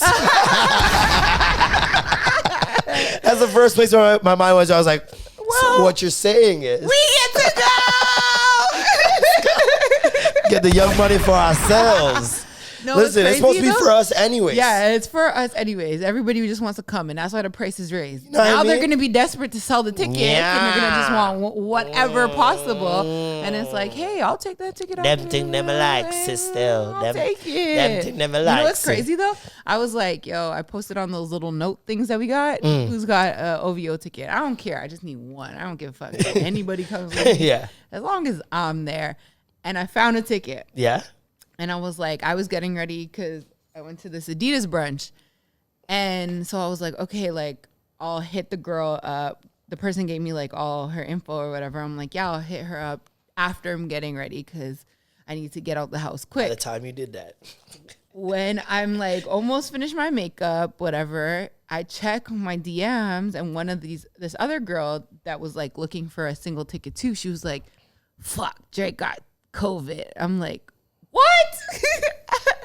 And wild. then I seen somebody else message me in like reply to the notes thing like it's canceled, and I like rushed his Instagram to like confirm, you know, that Insta and story. I was like, shit. I was like, well, I didn't pay for the ticket because like my biggest thing, like I can tell her like, yo, save the ticket if you don't want to go, like save it. I'll buy it for you once I know what date like the postponing it's is. actually, you know, and that I'm available. I'll still buy it for her, you know what I mean? Like it's 200 level and it's cheaper than the lawn ones that people were like, you know. Listen, hey, and if you got Chris Brownlow baby tickets when they first dropped, you paid significantly less than if you tried buying them this weekend because I got my ticket for $80. Really? $80. Crazy. And yo, that's the other thing. I've never seen Molson pack like that. Yeah. Like usually when you see the lawn, people are sitting down with each other. Some people are sprawled out. There wasn't a place to sit. Yeah. And if you wanted to sit, you wouldn't have seen anything. The whole Were you lawn. on the lawn? No. The lawn was, I'm not even exaggerating, like 3,000 people on the lawn. I've never seen the lawn look like that in my life. And I was like, man. Because I used to work at Molson. And it's like that sometimes? Yeah. Okay. It just depends on who it is, you know? Well, the Drake ones usually pack out. Not like that. Not like that. When I went to OVO, I've been to OVO Fest there specifically 2 or 3 times. No, but that's what I'm saying. Like, I've been to all of them, and there's been some that are really, really packed up there. The ones that I remember, a lot of the country shows, like the big country shows or the big like rock artists, like Kane that come Brown there, and shit. Well, no, not Kane Brown, because he wasn't around like when I worked there. Oh, so like I don't know, Garth Lady Brooks. A, or like Garth Brooks would definitely sell that shit out, or like the big rock bands like Metallica or something. Yeah, it's packed. Garth Brooks, I used to think was as big as Michael Jackson when I was a kid. Like, you remember Garth Brooks like commercials and shit? He's like 8-time platinum or some shit like that. The man sells. Like, he used to do stadiums. He used to do stadiums in the 90s. Like, I remember seeing like highlights of those tours, and he's surrounded by thousands of people. Yeah. That guy, he's a weirdo though. That guy's a weirdo. Oh my! I think he might be a serial killer, like, or an android or something. Aggressive. He just acts very odd, bro. Very odd guy. He doesn't react or act with like genuine human emotion. It's almost like it seems like everything's scripted. Like, even if you watch his first Facebook video, like, I was told that if I wanted to have a conversation, come here. Facebook. He's in his hotel room, by the way. And he's just like, so this is me in my hotel room. You can see, he shows the hotel room for a second. He's just like, let's have a conversation. And it was just so creepy and weird. Like, I was like, what the fuck did I just watch? Like, is he trying to seduce me? No, I haven't seen oh wait, yes. Yo, so they're sending like relief or funds to the UK or some shit like that. And it's like him and his wife, and they're like hugged up, and like they're making like this video for it. And she says something that's like super depressing, like a very sad thing. Yeah. And they're wrapping up the video. She says this sad thing, and he goes, and then finishes off whatever line it is. But that little laugh was so ill-placed and didn't make any sense. It's like you're watching someone read a manual on how to be human. Oh, wow. It was weird, bro. I never paid attention. I've never really watched anything of him speaking. Please go watch some tonight if you want to be creeped out. Halloween's coming. But yes, Drake also did the All Canadian show. Mm-hmm. Did you go?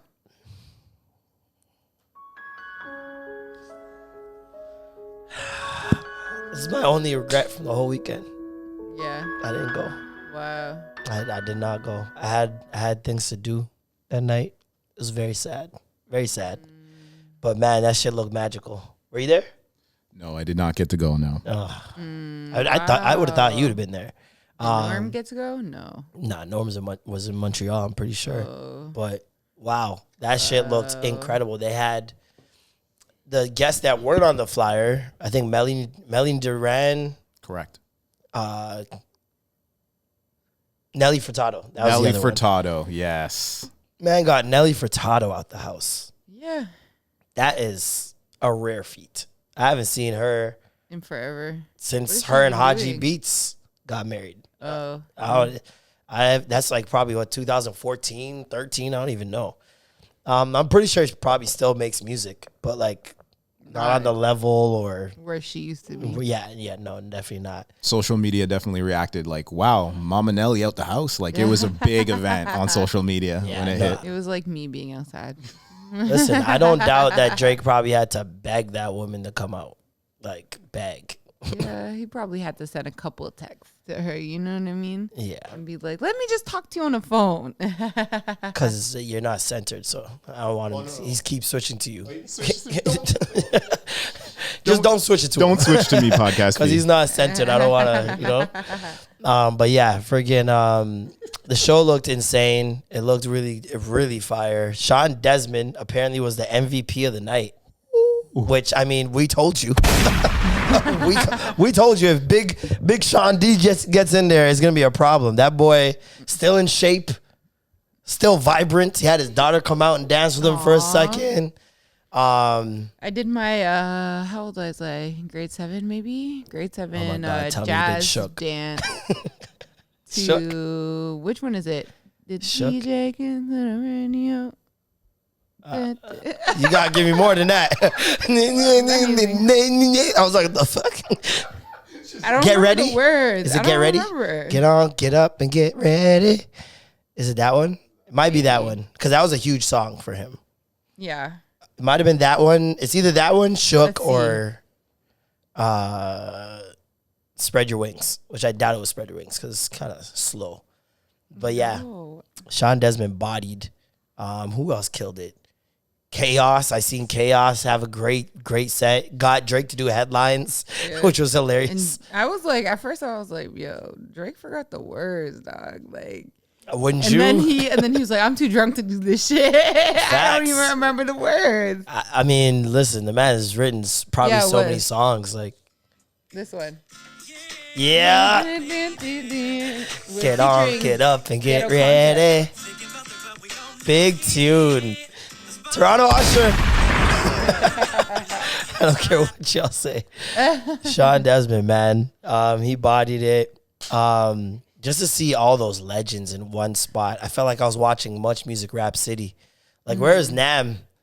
Nam should have hosted that whole shit. I feel like her Master T. She's probably at home with her kids, you know. Facts.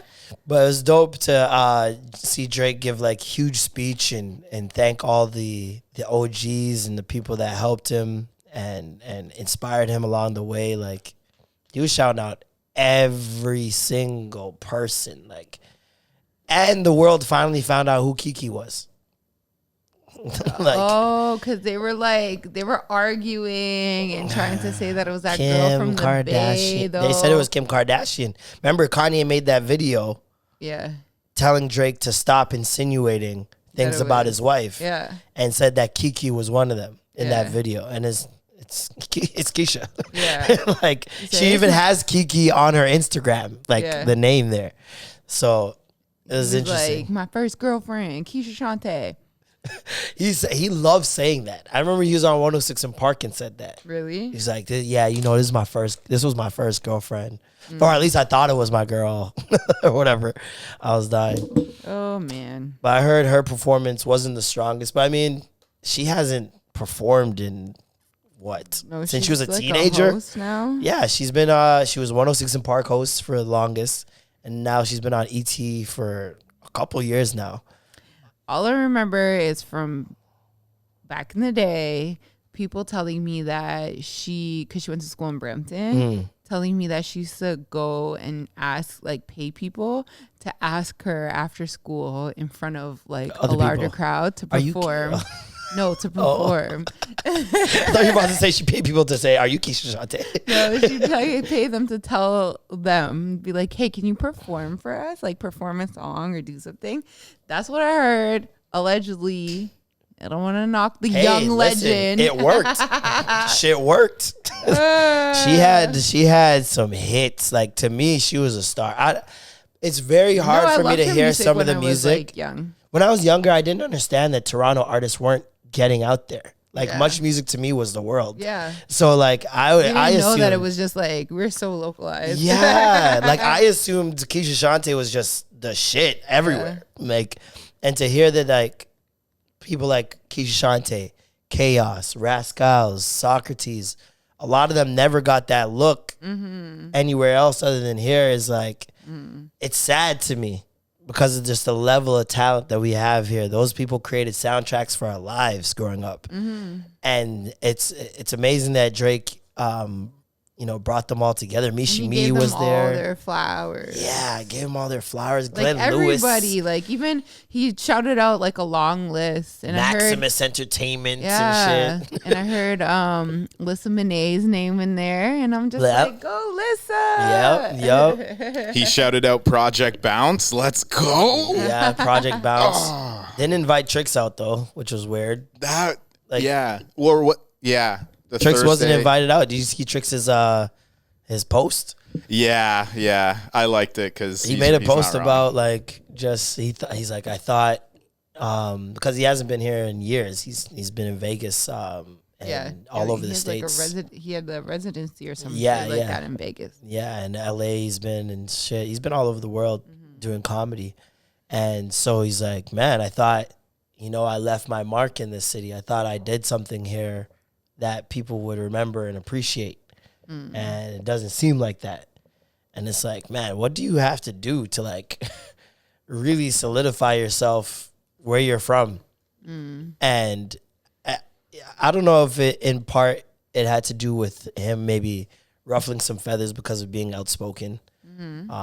Which he said he learned from being here. He's like, yo, like a lot of the times I thought I was helping the scene by pointing out things, but people used it against me. And that's the other thing too, is like, man, if you're trying to improve the scene that you're in, the way you have to go about it has to be so meticulous, because anybody can get offended and then hold that against you and not bring you up in certain rooms where your name should be brought up or not suggest you for certain jobs.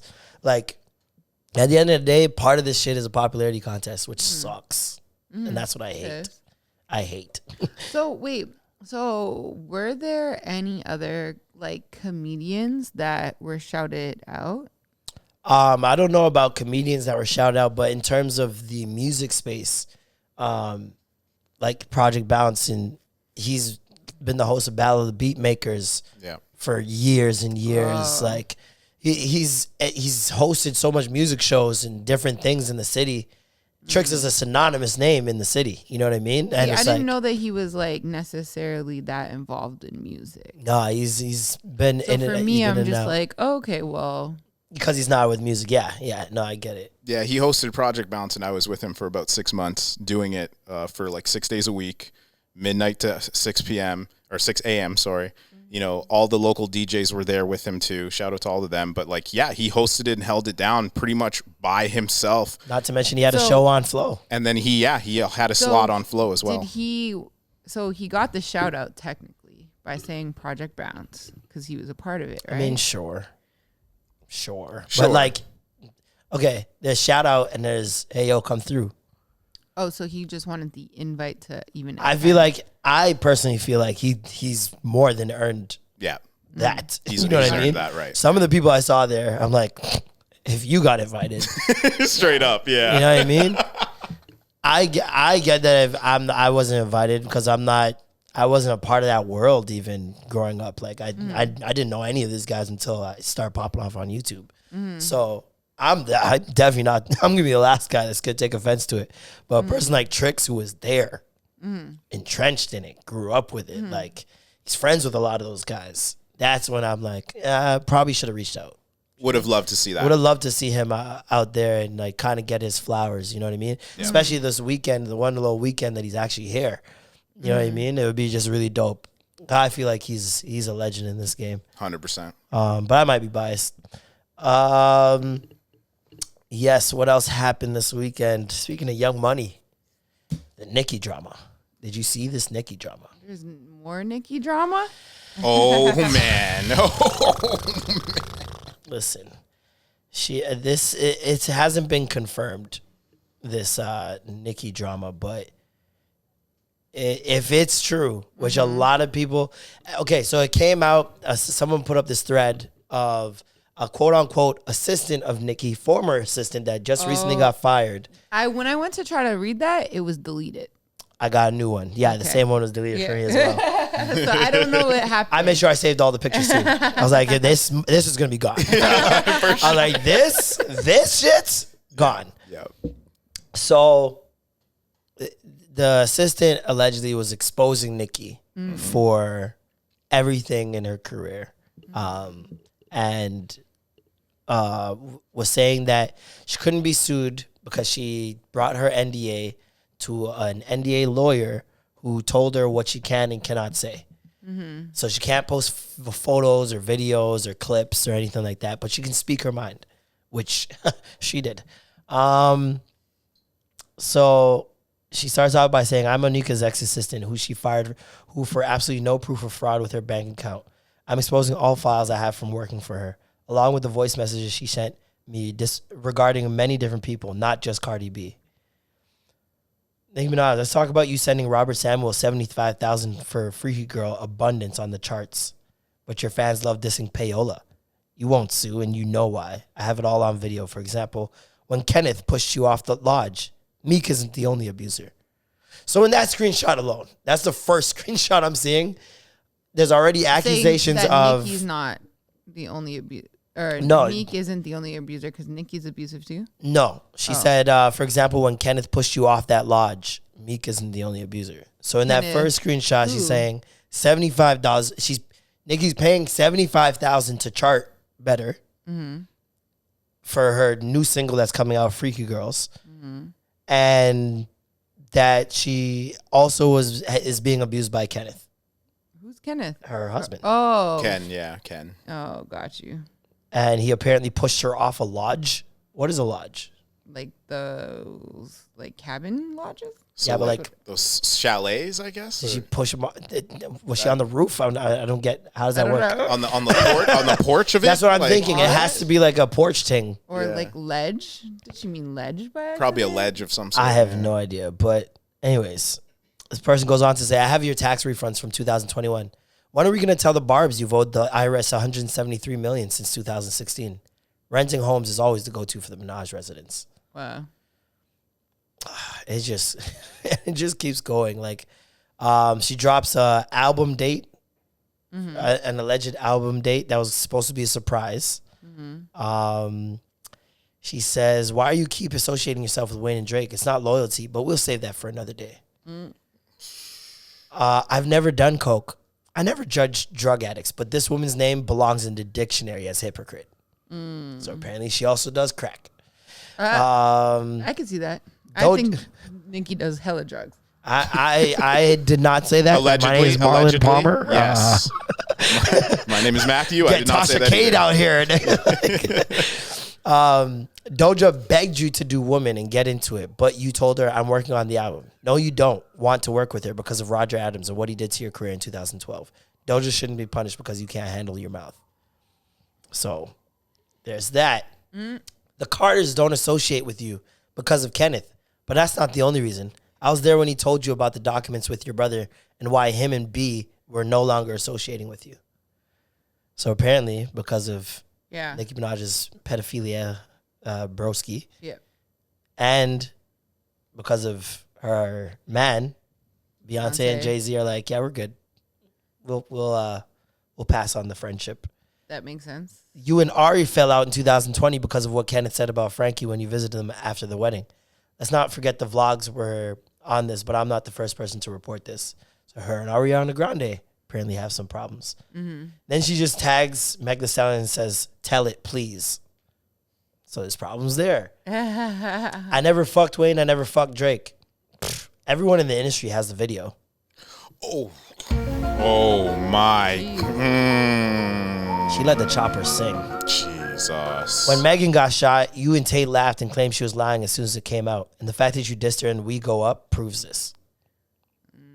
So there's a diss that happened that people did not know was a diss. Very subtle. Rihanna was only at your photo shoot to see Papa Bear. She hasn't been able to stand you since 2016. It's because of your bitterness. And like she's posting screenshots of like celebrities watching her story as well, and certain ones that apparently have issues with Nicki Minaj are watching. So she's like, Asian the Brat, tell them what was discussed on that phone call, and posts a screenshot of Asia watching the stories. How many Barbs can testify that they've been paid directly from Minaj's attorneys to spew certain narratives? Let's speak on that since I'm apparently clout chasing. This is the one that made me perk my ears up a little bit. She said, "Nicki Minaj, I will not take your money. Stop sending these people to contact me." Now that is something we've heard before in the Nicki. From when that girl was going to talk about her baby daddy, her husband. Apparently she was sending people to her. And trying to send money. Trying to pay her to, yep. She also showed a alleged, what is it called?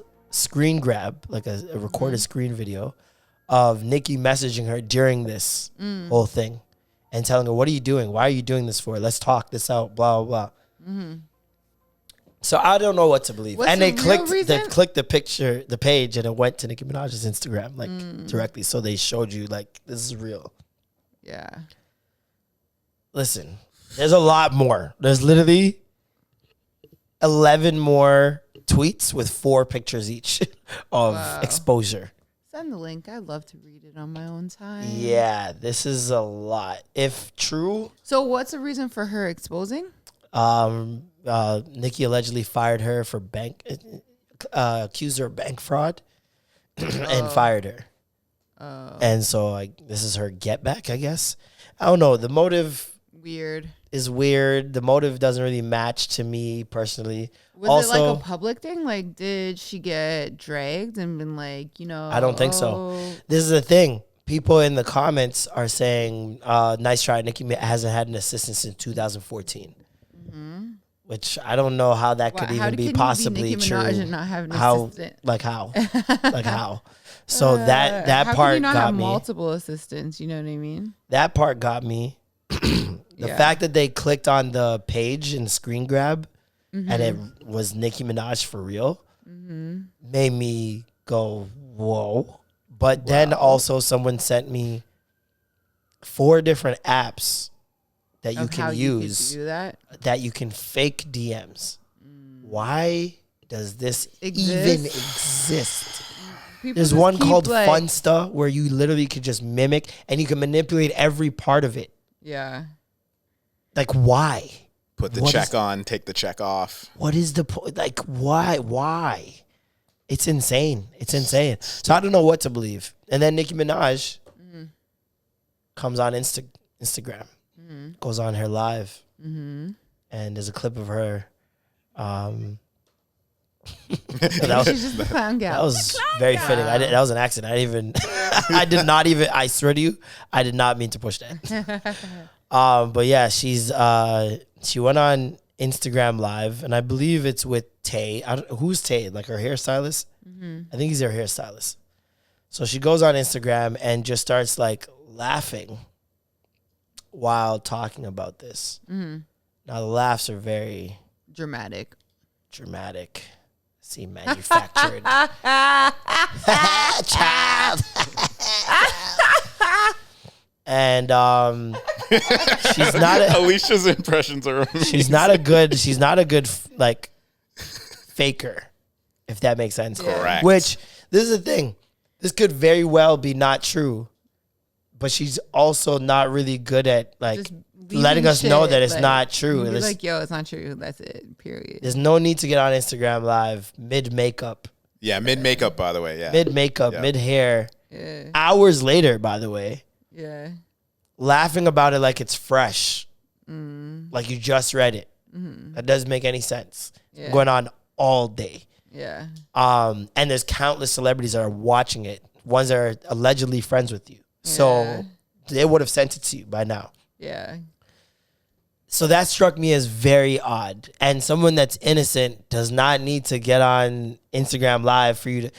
Whenever someone wants to video call me when they fucked up or when they've done something wrong or they know I'm mad, I find it very manipulative. Especially, they want to see you. Especially if you don't normally get in front of you. Video call me. If you want me to see your face and you want to see my face so you can judge how to play this in the moment, you can't do that typing, right? And so my mind just automatically went there when she got on Instagram Live. It's like, why do you want us to see you so bad? You tweet enough. All the time. You could easily have laughed this off in tweets. Yeah. Could put ha, ha, ha, ha. It's just all very odd. I don't know what to believe. I don't care to believe whatever.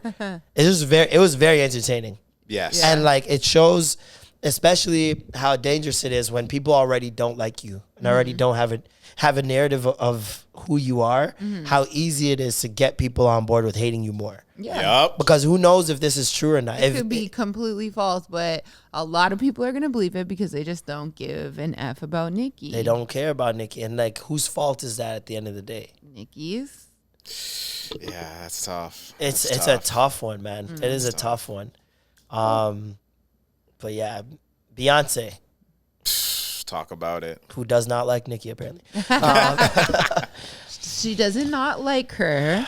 She doesn't want to associate. Associate. Sound like don't like Keyword. I sound like it sounds like you know those ones where you get an excuse and people who support. It's a COVID excuse. It's like, yeah, no, your brother and the whole, yeah, you know why. Yeah, you know, like I'm sorry, this relationship's gonna have to dissolve. Imagine like she just didn't like chilling with her at all. Period. I mean, she's kind of extra, so I mean, I get it. Hey, I wonder how you act around Beyonce. Facts. Like as just like anyone. Yeah. Because celebrities look up to this woman. Yeah. Like a god. And that's what I want to get into. Is Beyonce more popular on the internet? Yes. In terms of like her music? Like I think her meme. Yeah. I'm putting it that way. Her meme is bigger than her music. I think the idea of Beyonce is bigger than her music. Absolutely. Which is odd. It's very weird for me. I'm seeing her first week sales decline like every album. It went from 650,000 first week, 500,000, 400,000, and now this first week album sales for Renaissance are projected 275 to like 315, which matches her first album ever. Mm-hmm. That's not what I'm seeing online. You know what I'm saying? Yeah. Has she boxed herself into a point where she only is appealing to black women and the gays? Well, maybe this album for sure, but I think when you say like Beyonce, just with her name and her image, the way she looks, the way she acts, the things she does, people love it and they love to talk about it on the internet. But to consume her music, it just doesn't fit for everyone. Like it's not their thing completely. So they can still really love Beyonce and talk about Beyonce and be like, what would Beyonce do? Because Beyonce is one of the most idolized like women in the world, but not everybody's gonna like her music. You know what I mean? But that's the thing. The crux of the argument. We appreciate her hustle. Okay. Her perfectionism, like that type of stuff. And you know, like especially in America, hustle culture and like being the best and stuff like that is so glamorized. So a lot of people probably just like, yeah, I love Beyonce because this is how she is as a person. This is how her work ethic is. And she does produce good products, but I just don't really listen to it like that. You know what I mean? That's like so I'm a fan of her interesting. work ethic other than like the actual product. I think I think her performances have become the crux of the argument. Yeah. When it comes to Beyonce, I don't think people necessarily go her creatively, music. Yeah. It's the creativity matched with performance. Because whenever you talk about performance, everyone goes Michael Jackson. She is the closest to Michael Jackson in our modern time. And it's all about performance. Her performances they stop the world. Otherworldly. No pun intended. Yes. World stop. There we go. So like, for example, Homecoming. I remember the night that dropped and the internet was watching it as a collective on Netflix. But it's also the way she does things. It's also the way she does it. Like having the Homecoming. Like nobody's done that type of thing. Yeah. Right? Dropping the album, the surprise album on a Tuesday. Nobody done that. Yeah. You know what I mean? Like this time, don't hear anything from her.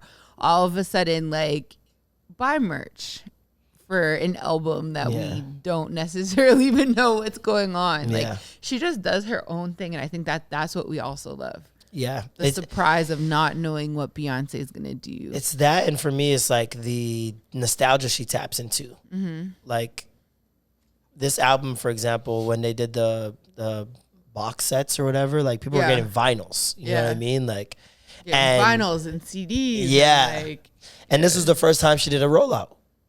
Which is why it's a little bit shocking for me that her numbers are so low. Because you have all these surprise albums that, well, maybe that's just it. Maybe people are so used to the surprise that anticipating took away some of the Beyonce appeal for them. Because when Beyonce drops in the middle of the night at 2 a.m., and then you wake up and like, what? I gotta listen to this. It's like there's more of a sense of urgency, I feel like. Also, didn't it leak No, I think 1 or 2 songs leaked. Oh wait, no, I lied. You're right. It leaked 2 days before. Yeah. It did leak 2 days before. So could that play a part? It could, but there's also I saw a lot of loyalty. I saw a lot of Beehive members shaming and shunning people. Outside of the Beehive? Reporting tweets. Yep. Outside of the Beehive, I've seen some people taking in the album, but I feel like majority of the people that would be privy to the leak would be Beehive. You see what I'm saying? Whereas like regular everyday people they don't know there's a leak. They didn't hear it. They don't even know where to look for it. You know what I mean? Beehive members probably made it, amplified it more. Definitely. Saying like, oh my gosh, I can't believe, why would you guys do this? How is it leaked? And now people are searching like, hey, Beyonce's album leaked? Like, let me search it. Like, you know, I didn't know until somebody who is a radio personality made an impersonation video using like one of the Beyond like face filters or whatever. Oh, okay. And was like acting like her, like, how are you gonna leak my project? Like, blah, blah, I'm not giving you guys anything ever again. You're not even getting it, whatever. Wow. Well, and that's how I found out. She's smart, man. She knows how to rally community and how to almost like she treats it almost like a passive aggressive general of an army. Like she put out that letter saying, I want to thank the Beehive for being patient and not listening to the leak ahead of time, even though she knew a lot of them definitely did. But she knew that this would also create more opportunities for true Beehive members to shame and shun those that did leak it. You felt ashamed if you were on the timeline tweet, oh, this song is crazy, and then Beyonce comes up, oh, thank you for not listening to it. I appreciate you so much. And I was like, I seen people literally getting at certain people who were listening to it ahead of time and calling them less of a stan or whatever the case may be.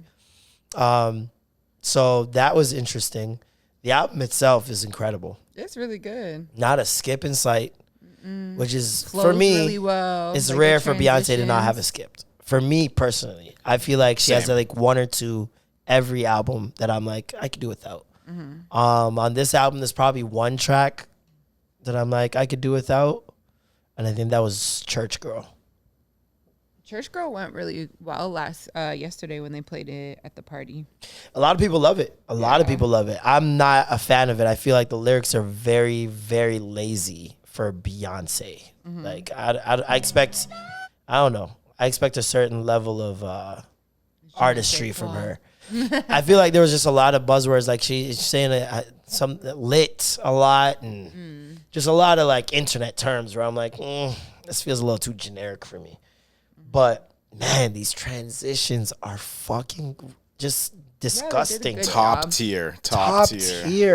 Cuff it into energy.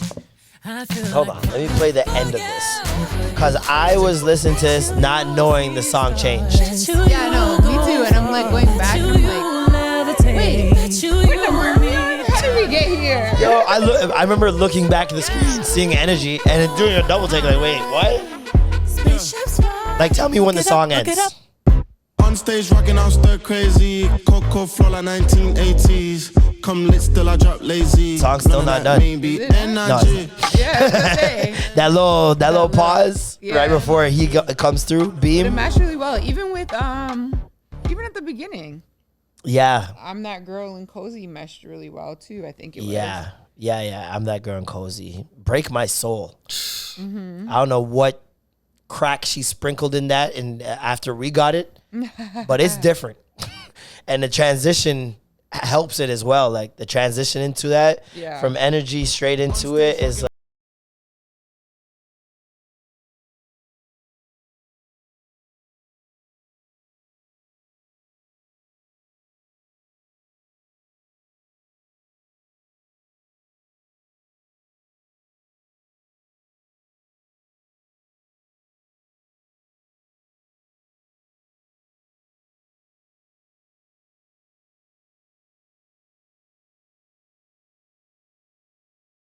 great, man. Probably great. on my number one out of the 25 already. I feel like I've listened to it so much. It's such a good song, man. Such a good song. Shout out to Thames. Shout out to Grace Jones. Move. Beam got a little feature. But all anybody could talk about for majority of the day was somebody I didn't see coming. Kelis. Kelis was not happy. No. Her milkshake was not bringing the boys to the yard. And she got on Instagram, made a little video, basically calling Beyonce a thief. Yeah. And she's not a girl's girl like she's saying she is. And if she was any type of decent human being and artist who respects other artists, she would have called her and blah, blah. How did you feel about that? I feel like I get it. I understand. But your biggest problem is with Pharrell. You know what I mean? And now you're just using Beyonce because you know that saying, like, targeting Beyonce will get more your eyes. message out. And that's fair because I didn't know, like, I don't really know Kelis's history like that she was, you know, ripped off by Pharrell and stuff like that. So having these videos definitely made us learn something new if you didn't already know. And so, yeah, but it's like, I don't know. She just kept going on. And it was a way for her to, like, continue to get her name out there. She knew that blogs are going to pick it up. Yeah. She knew that people were going to comment. And, you know, good press is whatever press. She's very bitter. And I'm not going to say if it's warranted or not. I have no idea what she's going through. I don't know what it's like for someone to own my work. Yeah. So, like, listen, you see me. I own my shit. I don't know what that's like. And obviously with her and Pharrell, very, very, very loaded past.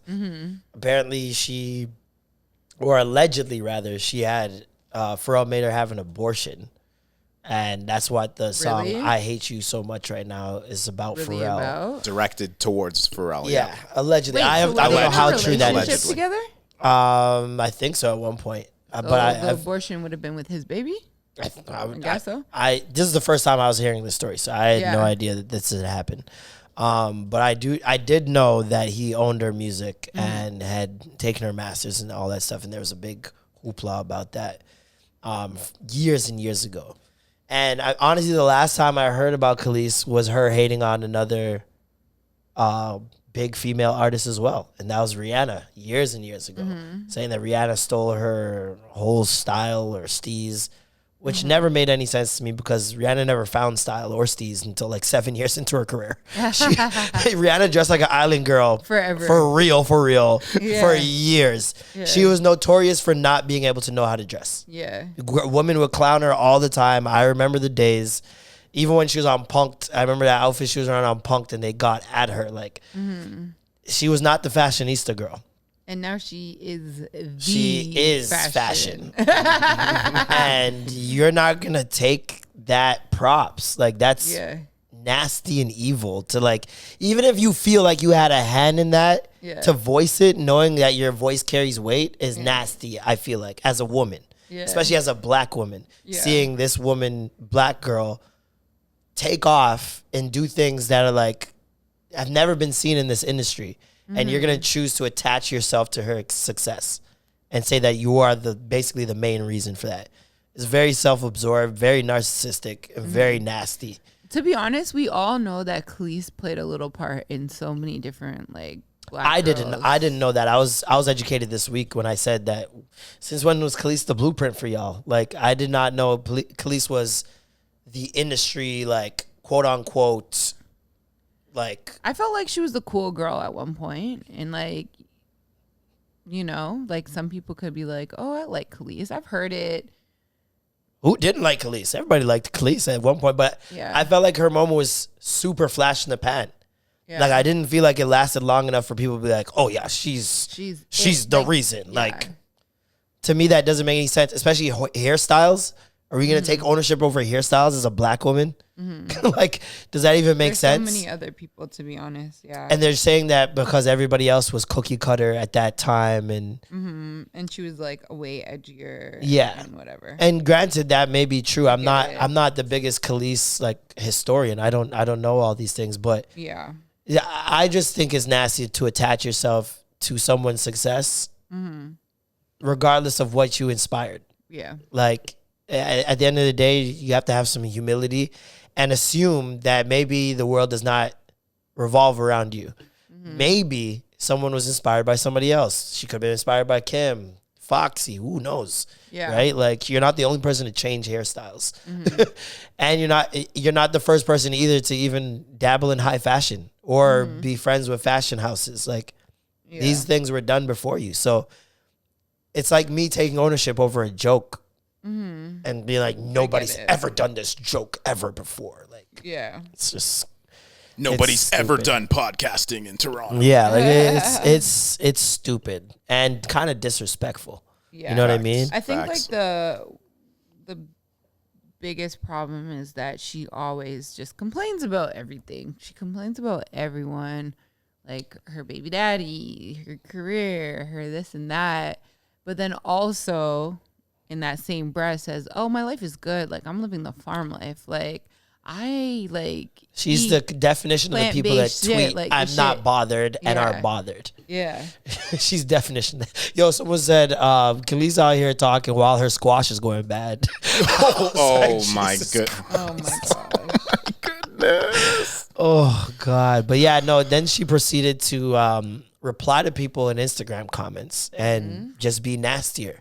There's a screen grab someone got of her calling Beyonce a Satanist.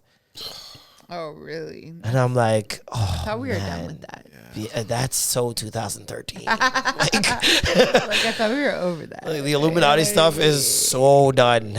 Like, and to think to attribute someone's success to Satan, man, if I'm Beyonce, I'm so happy. Like, you think I'm that powerful? Like, you think I'm so good the devil had to help? Come on, man. That's not gonna diss me any day. Any day of the week. But Beyonce does what Beyonce does. And it's always very cryptic, but it always sends the message very subtly. She removed the interpolation from the song.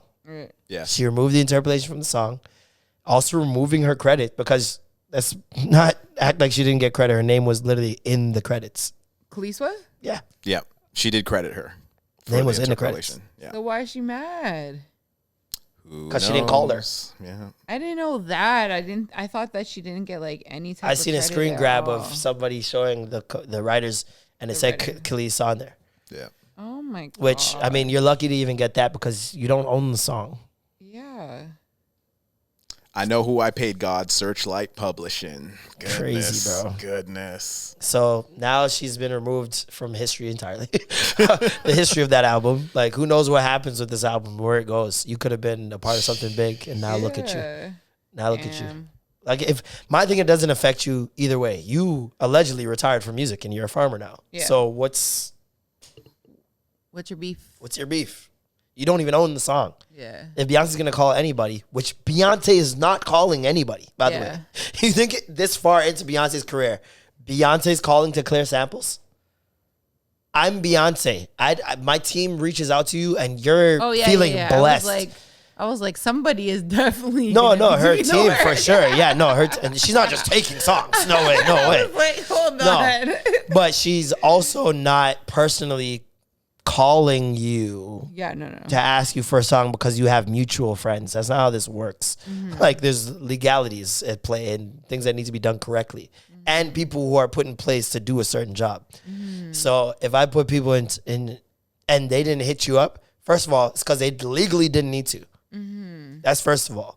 And second, I'm a mom of 3 making 3 acts of whatever the fuck. I don't know what act 2 and 3 are going to be. But act 1 was the album.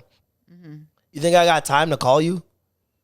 Search down your number and call you and be like, somebody find please get her. And I'm not asking you permission for the song either, because it's not your song. I'm just letting you know. Like, go suck your mom. She said, what artist did she say used it recently? She was like, oh, it was a young artist. Ashniko. It's a white girl. She's really young. They're like, Ashniko used that years ago, a couple years ago for her song. And she literally called me. And this is just like a 21-year-old white girl. And I was like, oh. Yeah. She's I don't even know who she is. So yeah, she has the time, I think. Yeah. Bia used it. I don't remember this type of hoopla. Yeah. Didn't you, Bia do a milkshake thing? Mm-hmm. Hey, man. Listen, the real villain here is Pharrell. That's all that needs to be said. And the fact, it's very odd. I will say it's very odd hearing Pharrell and big moguls like him preaching ownership, preaching entrepreneurship and ownership over your music and your things and taking people's music. Yeah. Like, that's not cool. I don't care who you are. You can't be out here saying some shit and doing Just the don't opposite. say nothing. Exactly.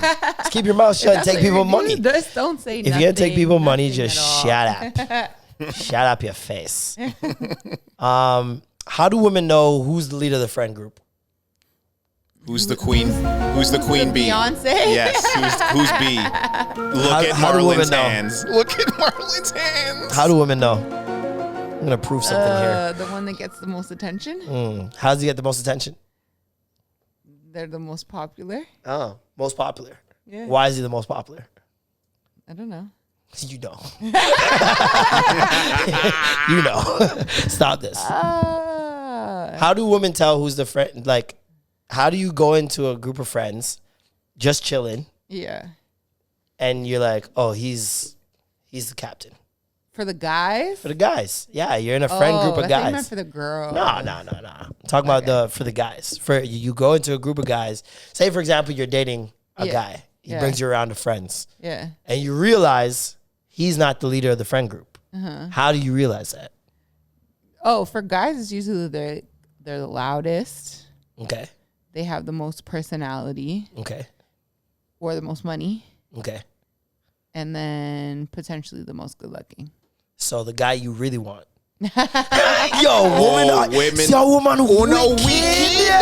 Wicked. Oh my Day one. goodness. So it is safe to say that any woman dating the sideman is not completely happy with him. She's a little turned off that he's not the leader of the friend group. No. Okay. I don't think that needs to be the case because some people don't like someone who's at the forefront. Yeah, that's and very needs true. all the attention. That's very true. So that could just be a turn off. Like they could have all the money, they could be the most good looking, but just being too loud and having too much personality might not be their thing. And be you know what I mean? Do you want the leader of the pack or do you want the sideman? I don't think You no, specifically. I don't think it matters to me. Like I'm trying to think of men you've dated, different people that I've dated and whether or not they're the leader of pack, and I don't think that really bothers me. Okay, so that you're saying you haven't dated the leader of the pack? No, I have. Oh, okay. But I don't think it's something that I require. Okay. Like I can do either or. Nonchalant man in the back cut, just chilling. Yeah, sometimes like the cool guys are just like, the quieter ones or the cooler ones. I feel like women like the quieter ones the older they get. I think the older you get, the more you're like, that guy's a whore. That guy's a whore. He does too much. Like, I just want to be in the cut. Yeah. It's it's so interesting, this conversation, man. I remember this girl tweeted, finding out your man isn't the leader of the friend group, and it was like bad. Yeah. And guys are like, what the fuck? We got to be the Red Ranger? Like, how do you even... What is this? Like, why you think we got rankings? Like, you think we form like Voltron? Yeah, like for me, that was always weird because people would ask me questions, or even just walking around. For example, walking through Caribana, I'm always at the front of the fucking pack walking. No, and if I stop, everybody else stops. Nobody wants to stand in the front and walk. Freaking, if we're going somewhere, yo, Marlon, what are we doing? And I'm like, am I the leader of the friend group. I don't want to be. Like, is there a way to demote yourself? You know, I feel that sometimes. Because I don't want to be the fucking person organizing shit or being the life of the party. All that. Like, sometimes I want to be laying the cut. Yeah. So it's like, how do you even turn that off? How does that even? Say I don't know, to be honest. That's weird. I've gotten like that's happened to me where in certain friend groups I just feel like it's me. They always think I know everything, you know. Well, you know every black person in America, so I mean it's fair. Yeah, you know where to go, you know what to do, you know what to eat, like all of that shit. And I'm like, now especially I'm like, no. But I do have one friend where we always like turn to her. Like in her group or whatever, whenever it comes to like, if she's involved in anything, we always say like, yo, Bailey, what should we do? Like, where should we go eat? What should we do? Because she just knows that stuff.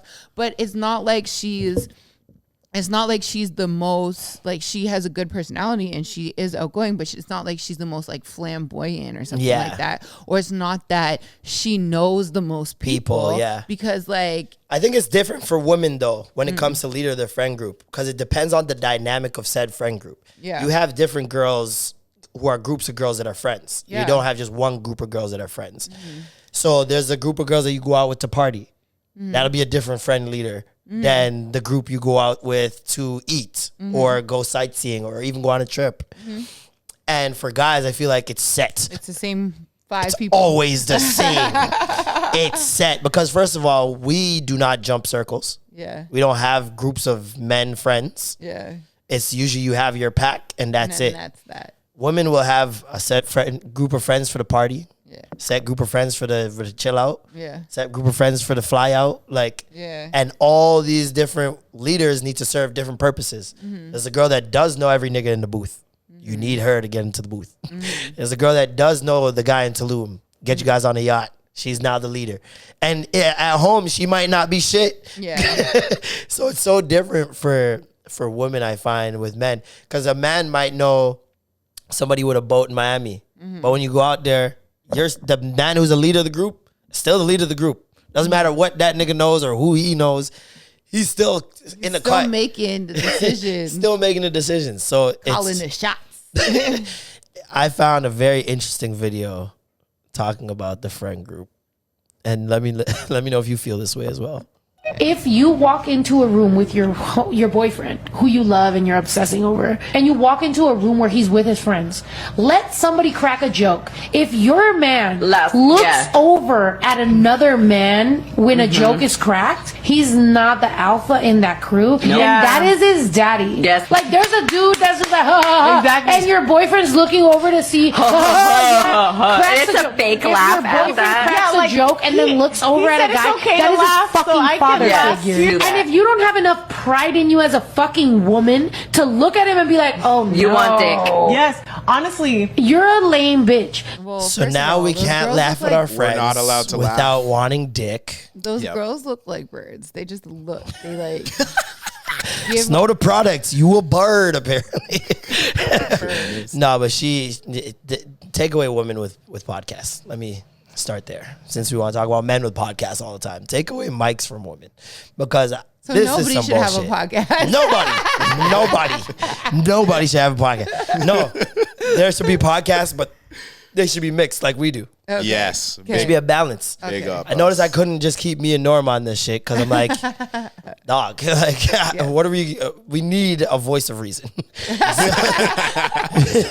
There's. I feel like every podcast should be reflective of somewhat of the audience that you're talking to. Like, if you're gonna have all men, then I guess all men listeners. Stupid, because maybe they just need a woman that's like has common sense.